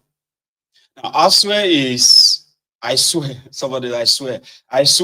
is challenging Otedola, PDP challenging APC, and they have what they call the Governorship Election Tribunal sitting in Edo State, where evidence of election manipulation, the rigging, and all that are expected to be submitted to the tribunal. We all know what is going to be the end result of this show. But what we don't understand is the level of intolerance coming from the APC thugs. Like, is it that if they keep fighting, that is going to scare the tribunal away, or is going to sway the tribunal judgment, to their own favor or something? I don't know. But it's been like that every time the tribunal sits. The thugs, they will take over outside, attacking themselves, fighting. The one that happened today just seems to be like a big and large-scale one, but every day. And they are all fighting for their own pot of soup, their own feeding bottle, because these guys used to be friends. They used to be in the same camp. Adamu Oshiomo Ule's camp is their godfather, all of them. Asueo, Oba Donkio, Otedola, and the rest of even this Kabaka and Co. They are all, and Kabaka used to be the head of all the thugs before Trailer passed their Amidst, separated them to this side, PDP, APC. And yeah, that is the bone of contention, because after Oba Donkey chased all these guys away from their daily bread, these are grown-up men, fathers. Some of them are grandfathers, but they still parade themselves as political thugs, okay? From every local government in Edo State, these guys have a way of feeding from the system. They are tax collectors, illegal tax collectors, all right? So whoever is in government will give them the job of collecting taxes from the innocent people, hardworking people in Edo State. So Kabaka is like the MC Oluero of Edo State. So Edo finally don't turn to Lagos. So all this fight, all this attack on themselves at the court premises that you are seeing everywhere today is not because of Edo State, it's because of themselves. So, because if for any reason a court ruled that Otedola is not the governor, that simply means that Kabaka that just came back to prominence and hoping to recoup all he lost. Even Oba Donkey demolished Kabaka's house during the heat of their fights at the time. He demolished his hotel, I think, and ensured that Kabaka was to never collect any illegal taxes and what have you in Edo State again until now. So the last few months, Kabaka and his boys, they are just like getting back to business. Even though the drivers in Edo State have been protesting this endless, excessive extortion from these political thugs. So the only authority they have is that they have their man as the governor. So anybody, any move to remove him will become bloody, because they fought tooth and nail. They did all they could. Excuse me, they did all they could. And thanks to Tifnombu that crowned their effort. So they want to ensure that yesterday, by the way, they are supposed to say the chairman took over the PDP secretariat in Edo State. Can you believe that?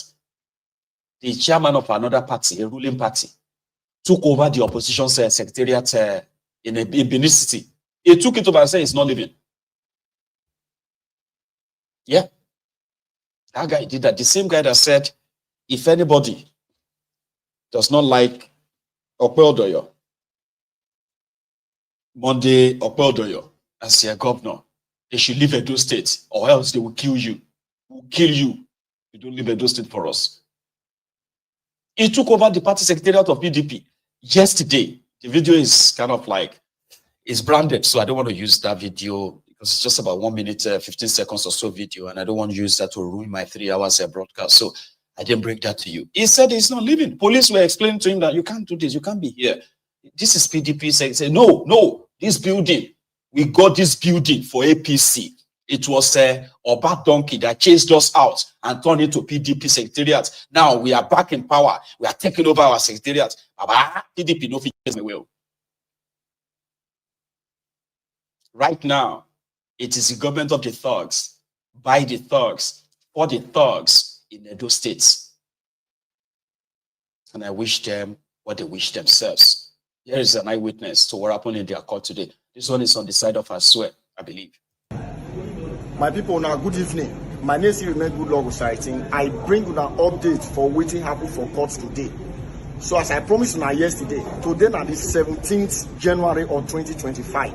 So all the lawyers go court today, despite the katakata when it first happened for outside the court, it not affect waiting happen for inside court. So PDP lawyers, they present their evidence, plenty evidence, over 1,000 when they want to prove their case. So the courts come admit them. So, but APC lawyer, when they ask them how far the thing be, confusion can enter their body small. So APC lawyer, NEC lawyer, and Opedola lawyer, small confusion can enter their body. So now, as it come, they go like that, the court come tell they say, okay then, now like this it be, now the procedure be this. I bet men are taken easy, so they come sit down. So as it happen, court come adjourn to tomorrow. So at the end of tomorrow, we'll still come out here, come give una update as they go. Una well done. All right. You know, update. So tomorrow is going to be another day. And of course, yours truly, I'll bring you the updates as well. On our way back from Edo, we saw Bokuwari on his way to France. The mofo, the murderer, is being guided. And he's still probably living like his president, by the way. Watch this. On his way to Paris.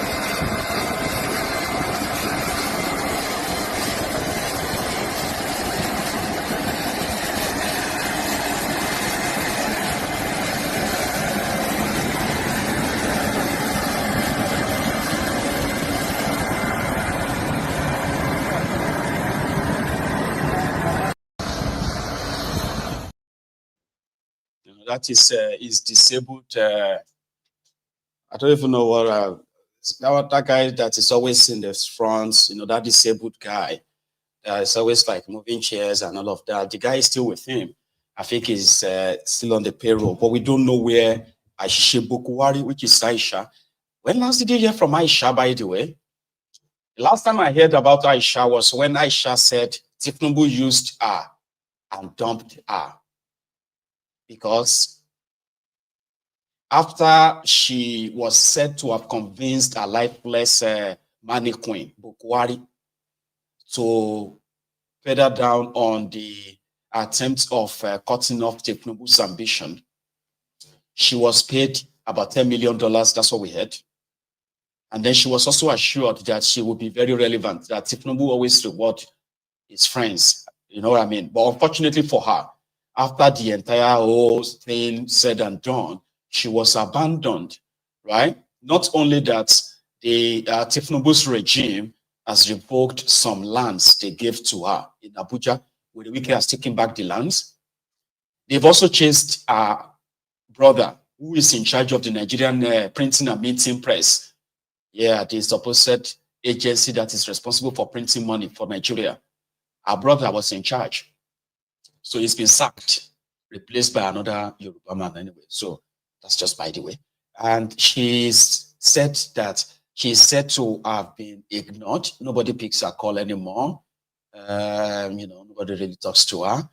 And right now, we don't know where she is. I want to suspect that initially she was living in Dubai. Then she moved back to the UK.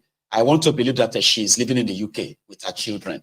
And Bokuwari and his cows are in Daura as we speak. Well, Bokuwari is not in Daura right now. He's in Paris. He didn't go to Paris for anything, no, because it's as useless. Yeah? It's as dumb as a doorbell, by the way. He's the only president of that contraption that never really, never had any productive thing to, that he's involved in. When he was removed in 1985, right? He never went back to school. He never wrote any book. He never did anything per se. He was never invited to participate in any international mission or what have you.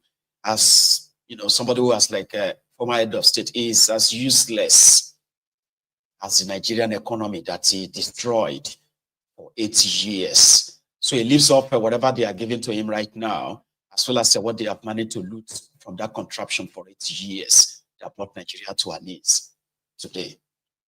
Talking about news, right?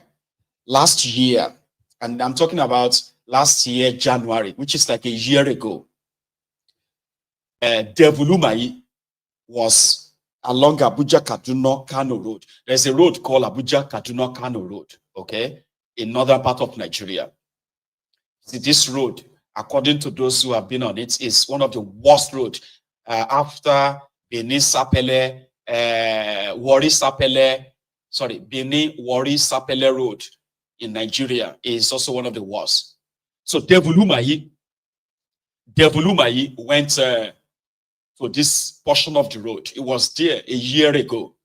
And he told the people that Tifnubu has paid for the reconstruction of this road, Kaduna, Abuja, Kano Expressway. And it will be completed by January 2025. This is January 2025. Guess what?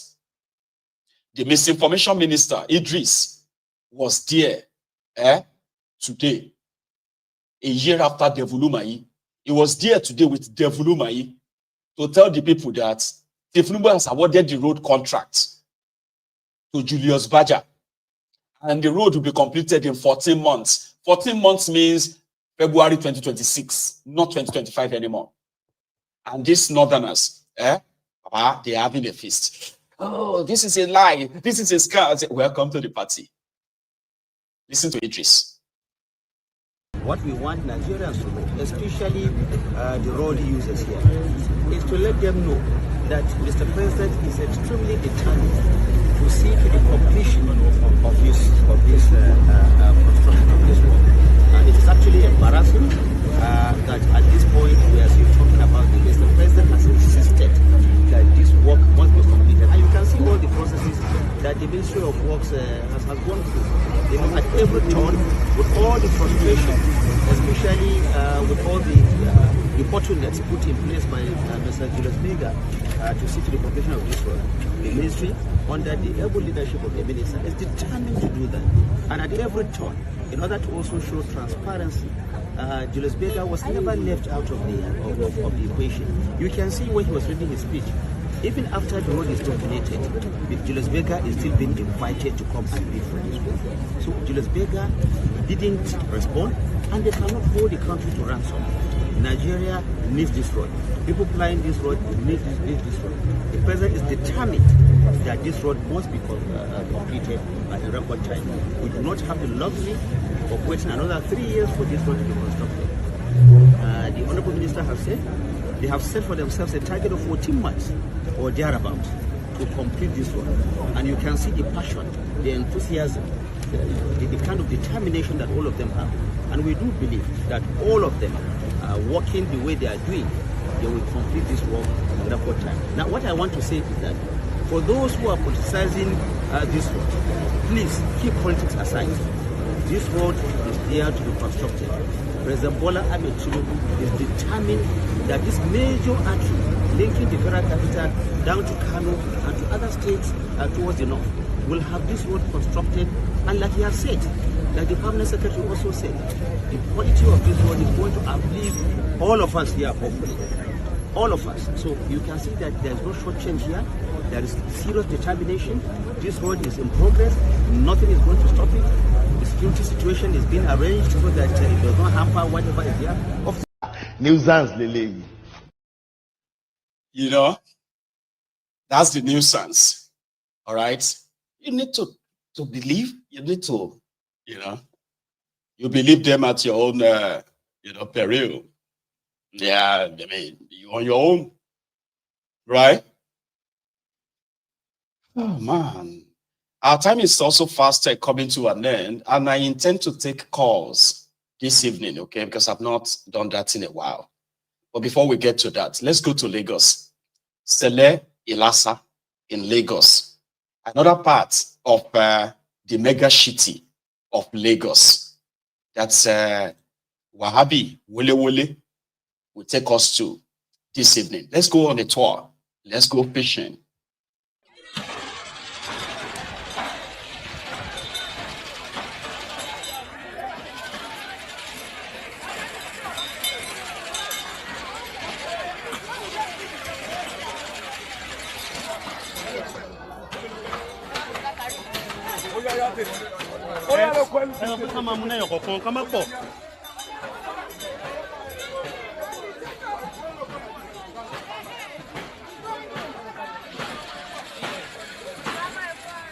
Where are you going? Where are you going, my friend? Hey!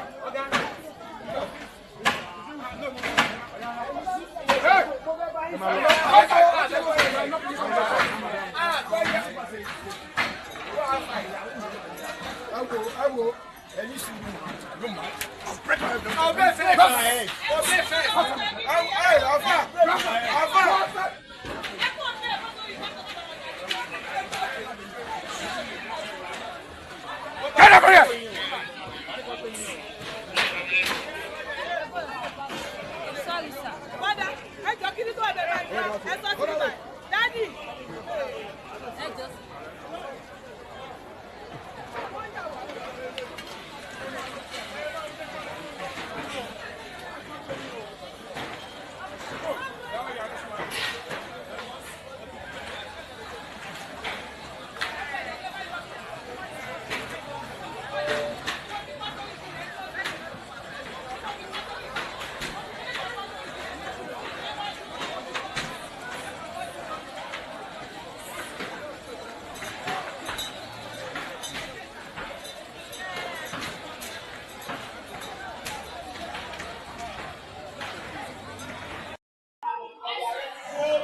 Don't carry any table or any plant.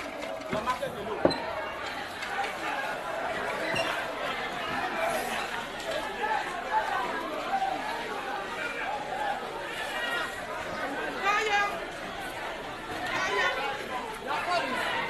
Our phone is here.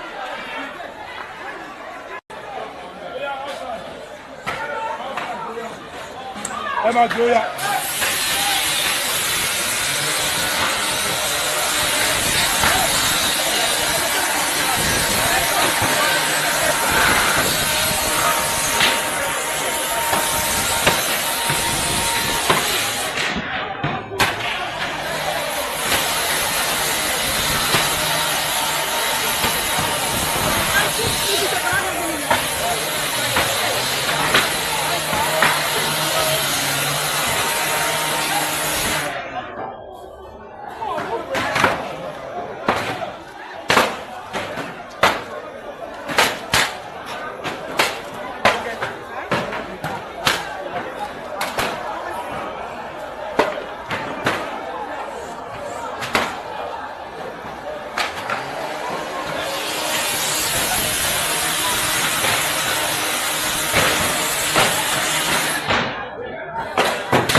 Know anything, Mama?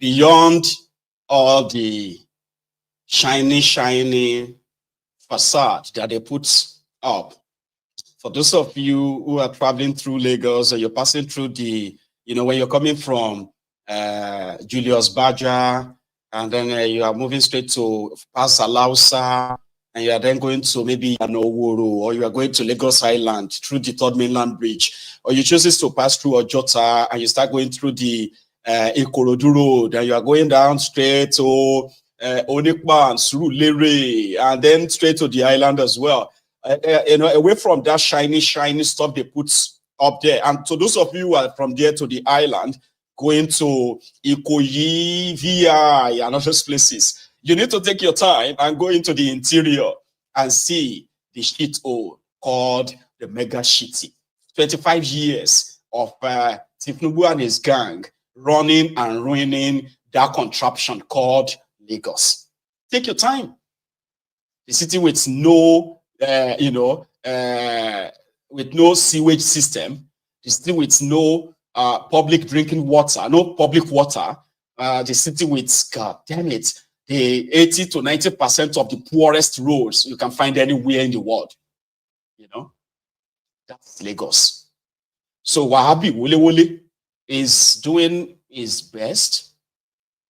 Unfortunately, beyond smashing, breaking, demolishing, ask them what is the plan.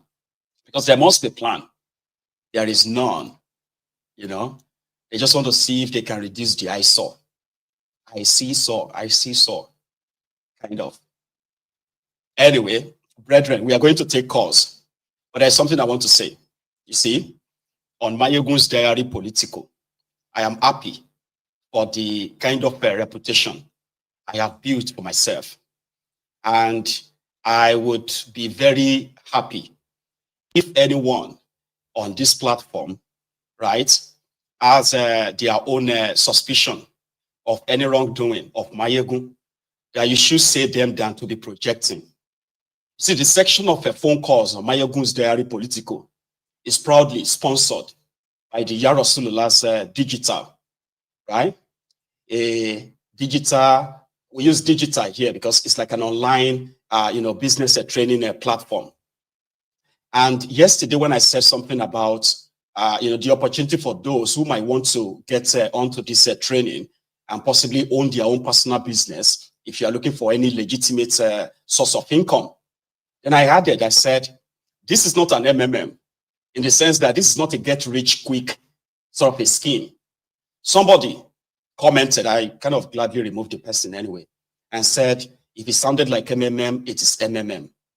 Now that in itself, right, ordinarily will kind of like angered me because of the kind of reputation I've built for myself. But there are others who probably are not saying it out loud. So let me explain something to you. Let's say a platform comes, a business comes to Mayegun's Diary Political and says, we are planning to train 100 people on cybersecurity, for example. So, because of your platform, we want to give 50 of them a discount where if they pay $2,000 for this training, we can provide them all the needed materials to learn this cybersecurity. And then I come around there and I say, oh, would you like to learn about a cybersecurity? Are you willing to put in all the effort, the time? Because this is not you giving your money to anybody to go and double your money for you, okay? And say, oh, give me $1,000. I will turn it to $10,000 for you within a month. That is the kind of a scheme, fraud, that you can call MMM.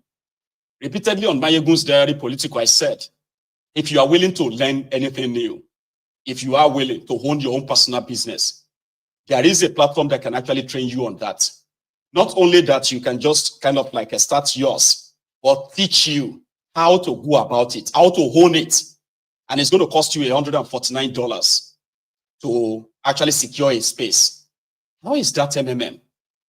How is that for somebody probably who has had an experience of being scammed online to jump into and begin to plant the doubt and say,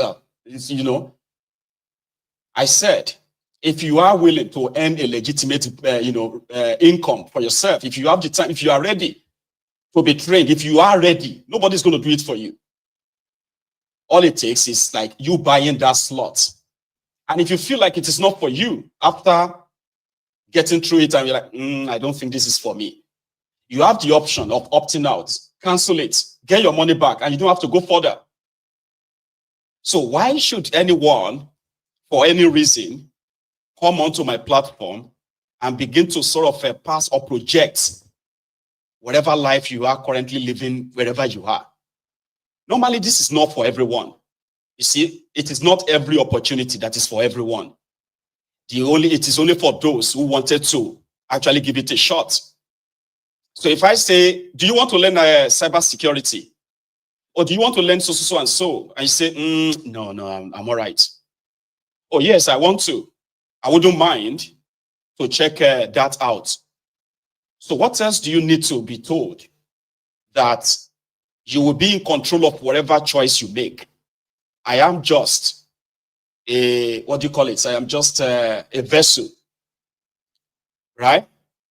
So in that regard, I do hope that, see, when I introduce something like this to you, always remember, this is not for everyone. It's not. You may even have the money, or you don't have the time, or you may have both, and still find it's not for you. So there's no point in you projecting this, possibly your criminal life, or your criminal way of life, or whatever Mayegun project, pushes here. I am a platform that is now running not just on the support I get. I also run on adverts. People bring adverts here. And if I have anything that I know this is credible enough, it's ideal to introduce that to you. And if you feel like, no, it's not for me, then you look away. I'm not asking you to go and give your money to somebody to double it for you. I'm not asking you to, So when I saw that yesterday, I was like, what the heck, man? Yeah. So this particular one is not actually like a buying and selling of a thing per se. From what I actually know, because I've been through their training as well, it's very simple. Whatever you buy is for your own use. In this case, let's say I buy a hair purifier, right? For example, let's say I'm buying a water purifier or water purifier. Let's start with that. Okay. That simply means I am the one that will be using the water purifier for myself. But the fact that I have to buy it from this, what do you call that thing again? How did I miss that? Anyway, for buying it from this platform simply means that not only that I will be the one using it for myself, I will also be earning a point, which also gives me an opportunity to talk about this product. Invite others and say, would you like this? Would you check this out? And if you think it's for you, go ahead. If it's not for you, like they say in church, they say there's no fight in church. Because see Ijani church now. You can Shadra Keshami. Right? So I don't know how to put it to you, okay? This is not for everyone. It can never be for everyone.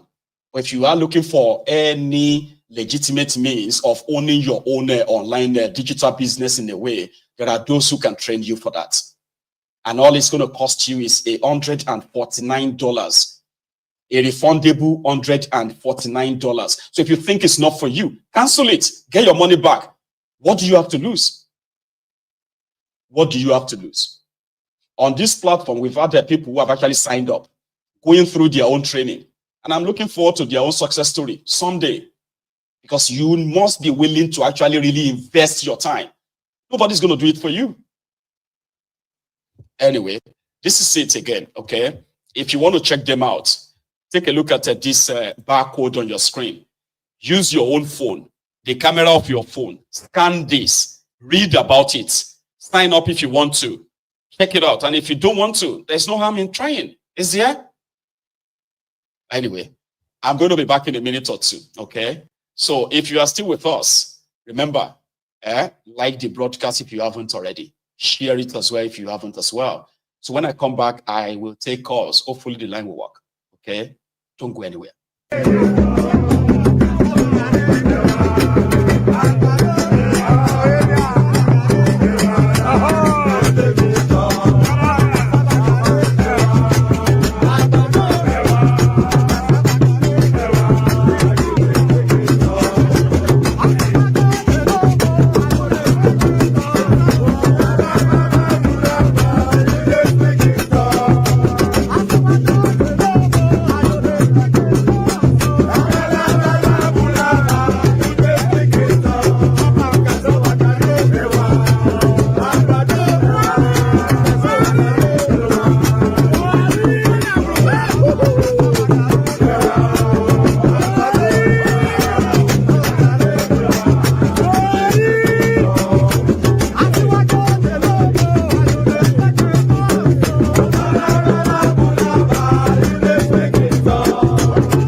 Thank you very much, brethren. So this is okay. I should say welcome back, right?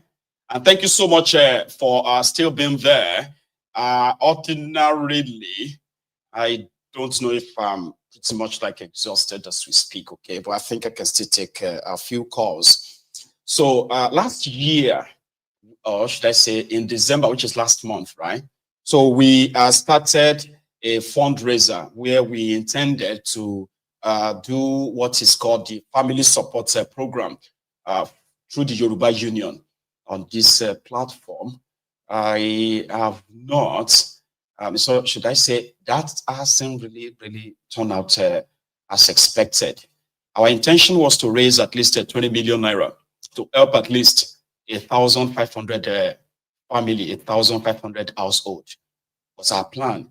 But from my own calculation, I want to say another big thank you to Prayer Docent. We got your donation, okay? Thank you very much, ma'am.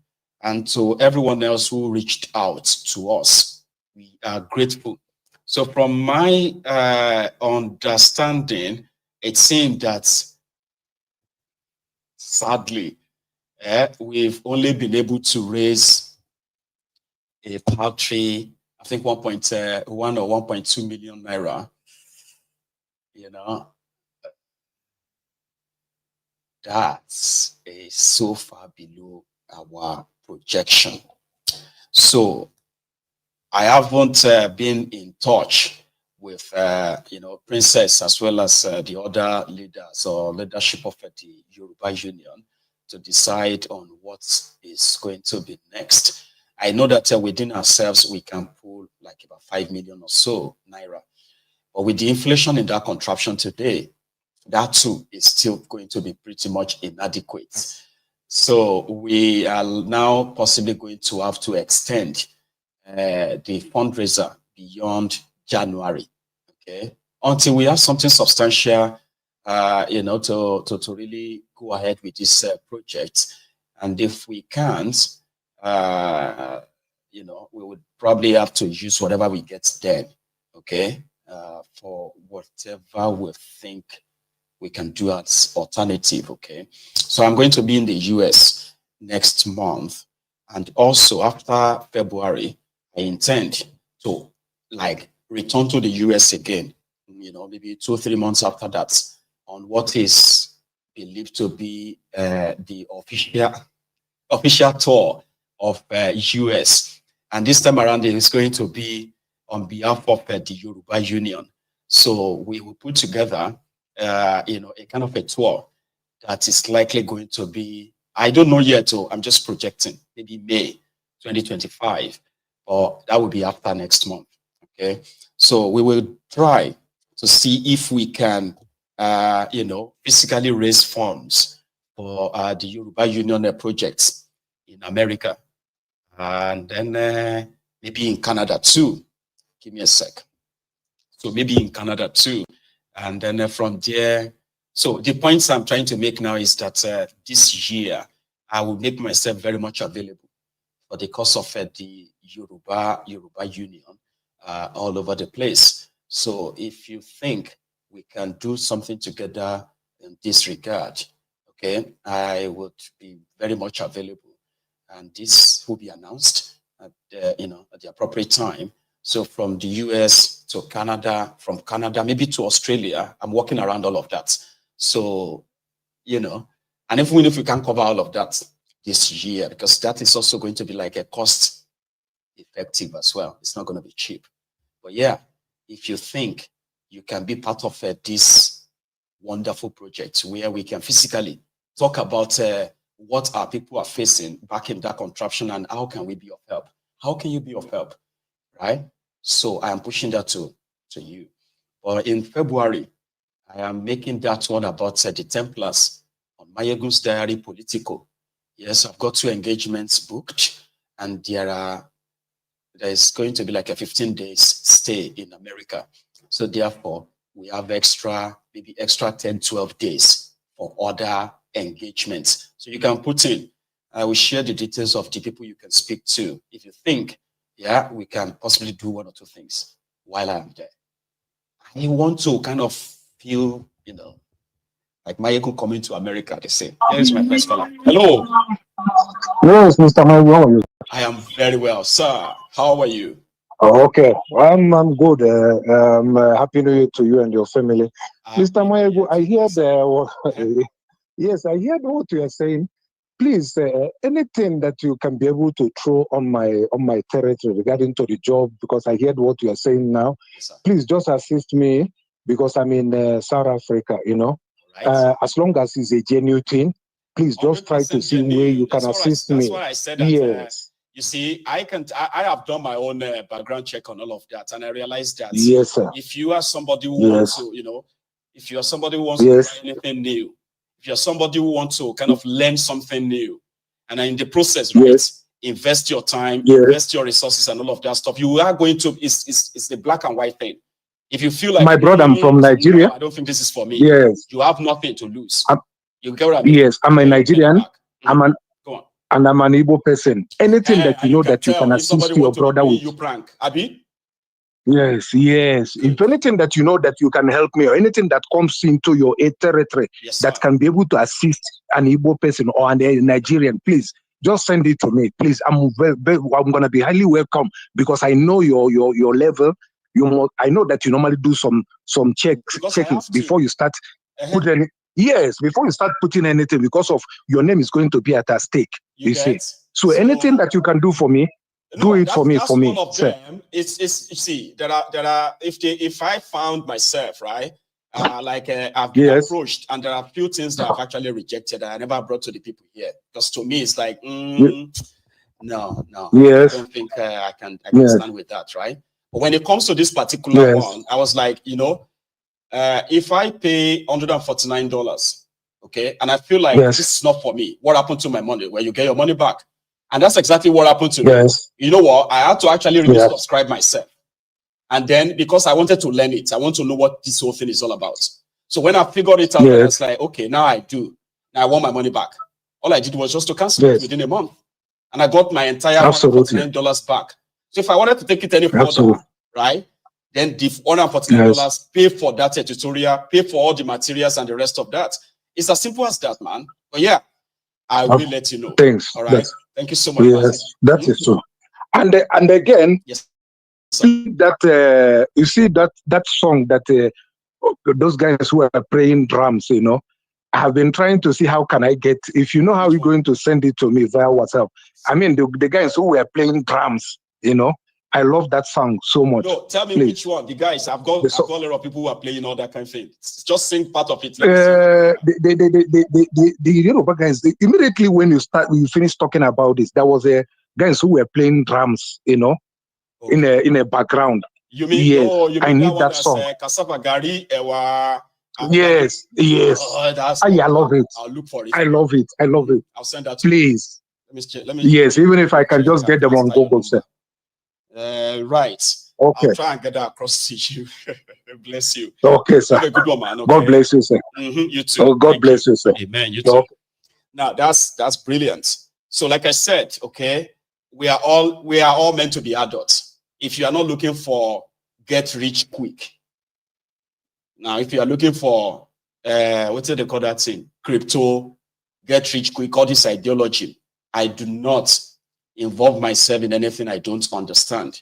I've been offered different kind of adverts, by the way. Maybe not many, but most of them, when it comes to, you know, when you tell your audience, if they buy this is so and so, they can make so and so money, and all of them, like, no, sorry. Oh, Mayegun, you see, we'll pay you 10% of the money that anybody that subscribe to so and so from you will give you so amount of money percentage. I was like, why? Just pay me my charges. If I charge you £500 to talk about your business, just pay me my £500. I don't want anything that says, you know, a percentage of all people pay to you. Why do you have to give me that? So I've had a lot that I kind of felt like, no, I don't understand. And I'm somebody that if I don't understand something, right, I don't get myself involved in it. You get that now? I don't. I mean, it's good that they say that curiosity kill a cat or something, but fortunately for myself, I am an old cat, okay, or like an old dog. Sometimes it will take forever to teach me any new trick. Here you get. And yes, I've got a bit of a reputation, something I believe I built over the years. So it's a currency that I am not really willing to trade for in cash, you know, like, let me give you $10,000 and you do this for us as a trade my reputation for $10,000. No, thank you. Thank you, though, right? But no. You understand? So, and I expect same from those who are on this platform as well. Nothing is forceful. Nothing is, if you can't put in the work, okay? That's why I use that, the context of, if somebody says, I am going to train people, I am a software engineer, so I want to train people, or we train people on so and so, but the cost costs £4,000, for example, because me, I've paid over £2,500 for some courses myself. It's just that I should be using them these days, kind of, Anyway, so somebody says, so that simply means it's like going back to school. It's like, if you are not used to that, don't even venture into it. There are different online courses, trainings, and all that are not free. You pay for them, but paying for them is not the only thing that you need to do. You also must make yourself available. You will dedicate your time. You will pay attention in order for it to work for you. You must be trainable. You must be somebody that is trainable, not somebody that believes that if I give them this money, how much are they going to give me back? I'm not involved in all of that. Okay, that's not my thing, and that's more reason why on this platform we have about 4 or 5 people who have already signed up for this.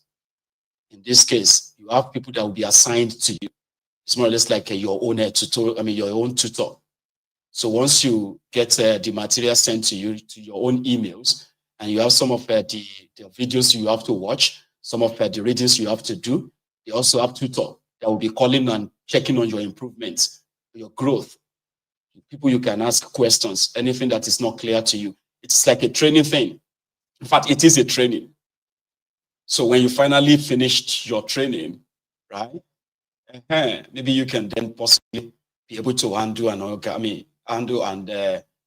manage your own business in that regard. So, but if you feel like it's not for you, what do you have to lose? That's the question. What do you have to lose? Cancel it. Get your money back and move on. Yeah? From the record, from what I have been told, right? More than 10 or so people signed up. Okay? Others canceled it and they got their money back, and probably only 4 people left and continue. I even brought them on this platform. You forgot? Yeah, I brought the faces behind this on this platform a while back to explain to you. And I brought those who are members of this platform themselves, who have signed up, and they said, and they spoke glowingly well of it. So, 2 of them said, this is what they have been looking for. But right now they are going through their training and they can't wait, right, to begin to explore the opportunity. So you wouldn't know if you don't try it. And like I said, it's not for everyone. It's not for everyone. Majority of us are just here to listen to Mayegun and whatever Mayegun has to say, any updates. That's why you are here. You are not here for anything extra. Fine. All right? But don't begin to plant doubt and, project whatever it is you have been through. Whether you have been scammed before and the rest of that. Don't project that on here. Okay? Especially if you are so wrong. Do you know how that feels? Like you are so wrong. You are so ignorant of what it is all about. Or you think you are so right. Right? Then you start projecting. Oh, Mayegun is skinny contrary. Mayegun, that's so childish. That's what we're trying to say that, please. Okay. And again, if you don't feel comfortable about it as well, you shouldn't get yourself involved in it. Okay.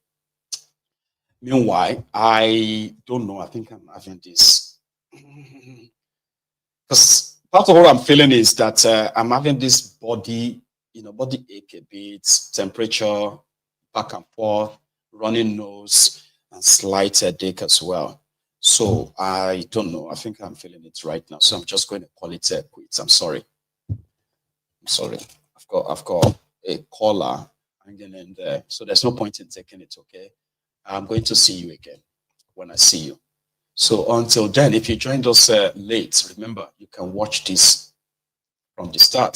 It's quite an interesting evening, by the way, right? Watch it again.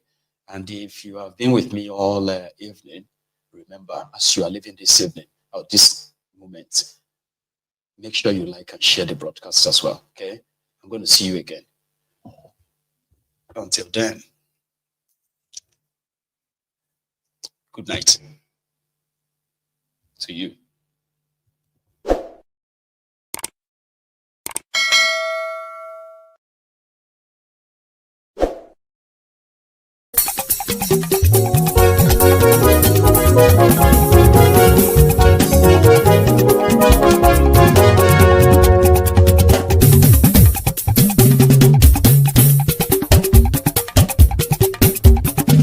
Mayegun làwa mọ̀ làmọ̀ tó dòdòdò.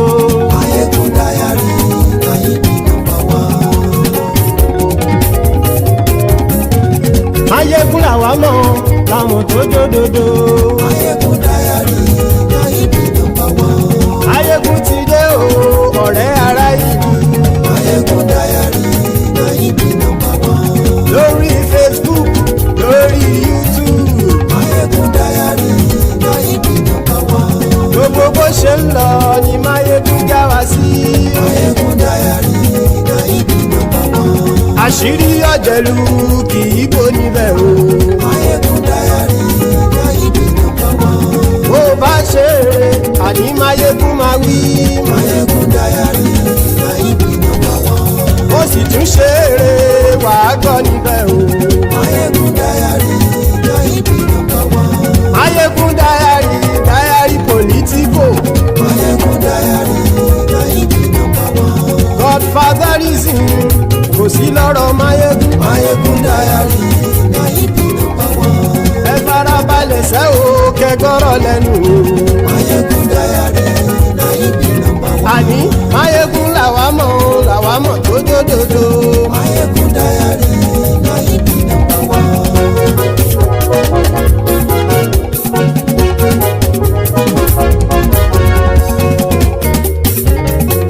Àní ẹ̀sùn ràkì. Mayegun ti dé. Mayegun ti dé. Ọ̀jẹ̀lú ẹ̀sùn ràkì. Mayegun ti dé. Àní ẹ̀sùn ràkì. Mayegun ti dé. Lórí Facebook. Mayegun ti dé. Àní ẹ̀sùn ràkì. Mayegun ti dé. Lórí YouTube. Mayegun ti dé. Àní ẹ̀sùn ràkì. Mayegun ti dé. Bọ́ bàbá gbé wúrẹ́. Mayegun máa wí. Àní ẹ̀sùn ràjò. Mayegun ti dé. Ijó ìgbádìyẹ. Mayegun máa wí. Àní ẹ̀sùn ràjò. Mayegun ti dé. Pẹ̀sìdó bá rúfin o. Mayegun máa wí.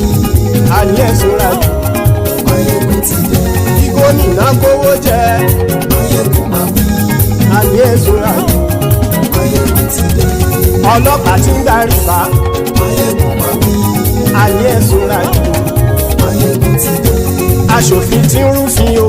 Mayegun máa wí. Àní ẹ̀sùn ràjò. Mayegun ti dé. Òpùrọ́ olóṣèlú. Mayegun máa wí. Àní ẹ̀sùn ràjò. Mayegun ti dé. Ọ̀jẹ̀lú ẹ̀sùn ràkì. Mayegun ti dé. Àní ẹ̀sùn ràkì. Mayegun ti dé.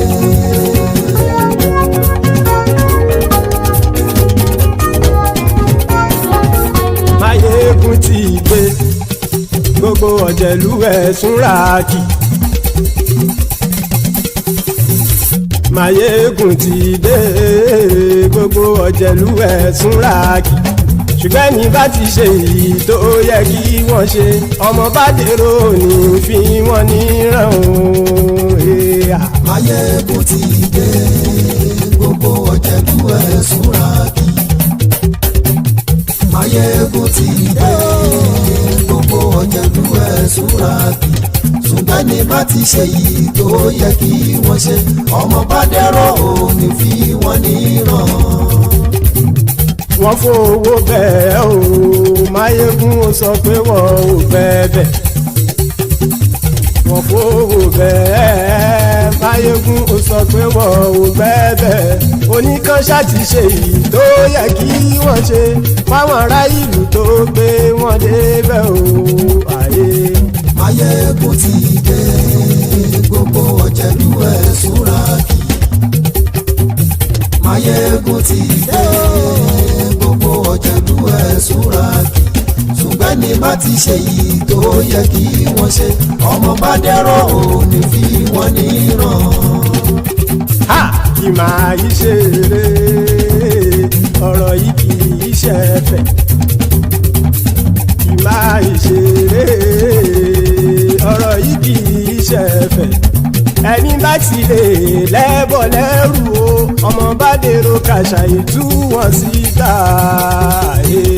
Máyégún ti dé gbogbo ọ̀jẹ̀lú ẹ̀ súnra kì. Máyégún ti dé gbogbo ọ̀jẹ̀lú ẹ̀ súnra kì. ṣùgbọ́n ní bá ti ṣe yìí tó yẹ kí wọ́n ṣe ọmọ bá dẹ́rọ̀ ò ní fi wọ́n níran. Tẹnitẹni ọmọ Máyégún ọ̀rẹ́ ara ìlú mọ̀mọ́ ni mo fọlọ́run ṣọ́ ẹ̀ bá kìlẹ́bù lóòótọ́ olódodo ìlú ọ̀tá ìlú mọ̀mọ́ ni ìwọ ṣá máa ń ṣọ́ra kò sì mọ́ bẹ̀rù bọ́tà ń lè rí bóníṣègùn lé káwọn mọ̀mọ́ fi ṣera wọn ni ó ti dẹrùn tí wọn ò gbọ́dọ̀ sì mọ́ bẹ̀. èèpo ọ̀bọ lọmọ bá dérò tàjẹ́ ò gbọ́dọ̀ jẹ́ ó ti dọba lórí àbínú ẹni kò sì mọ́ bùyà àìsíwọ́lu ní ẹnìkẹ́ ìgbódì ẹyin lábàrá o ó kó ẹni tó bá dán o àkàmù. Máyégún ti dé gbogbo ọ̀jẹ̀lú ẹ̀ túnra kì. Máyégún ti dé gbogbo ọ̀jẹ̀lú ẹ̀ túnra kì o. Ẹni bá ti ṣe yìí tó yẹ kí wọ́n ṣe ọmọ bá dèrò òní fi wọ́n níran o. Máyégún ti dé gbogbo ọ̀jẹ̀lú ẹ̀ súnra kì. Máyégún ti dé gbogbo ọ̀jẹ̀lú ẹ̀ súnra kì. ṣùgbọ́n ní bá ti ṣe yìí tó yẹ kí wọ́n ṣe ọmọ bá dẹ́rọ̀ ò ní fi wọ́n níran.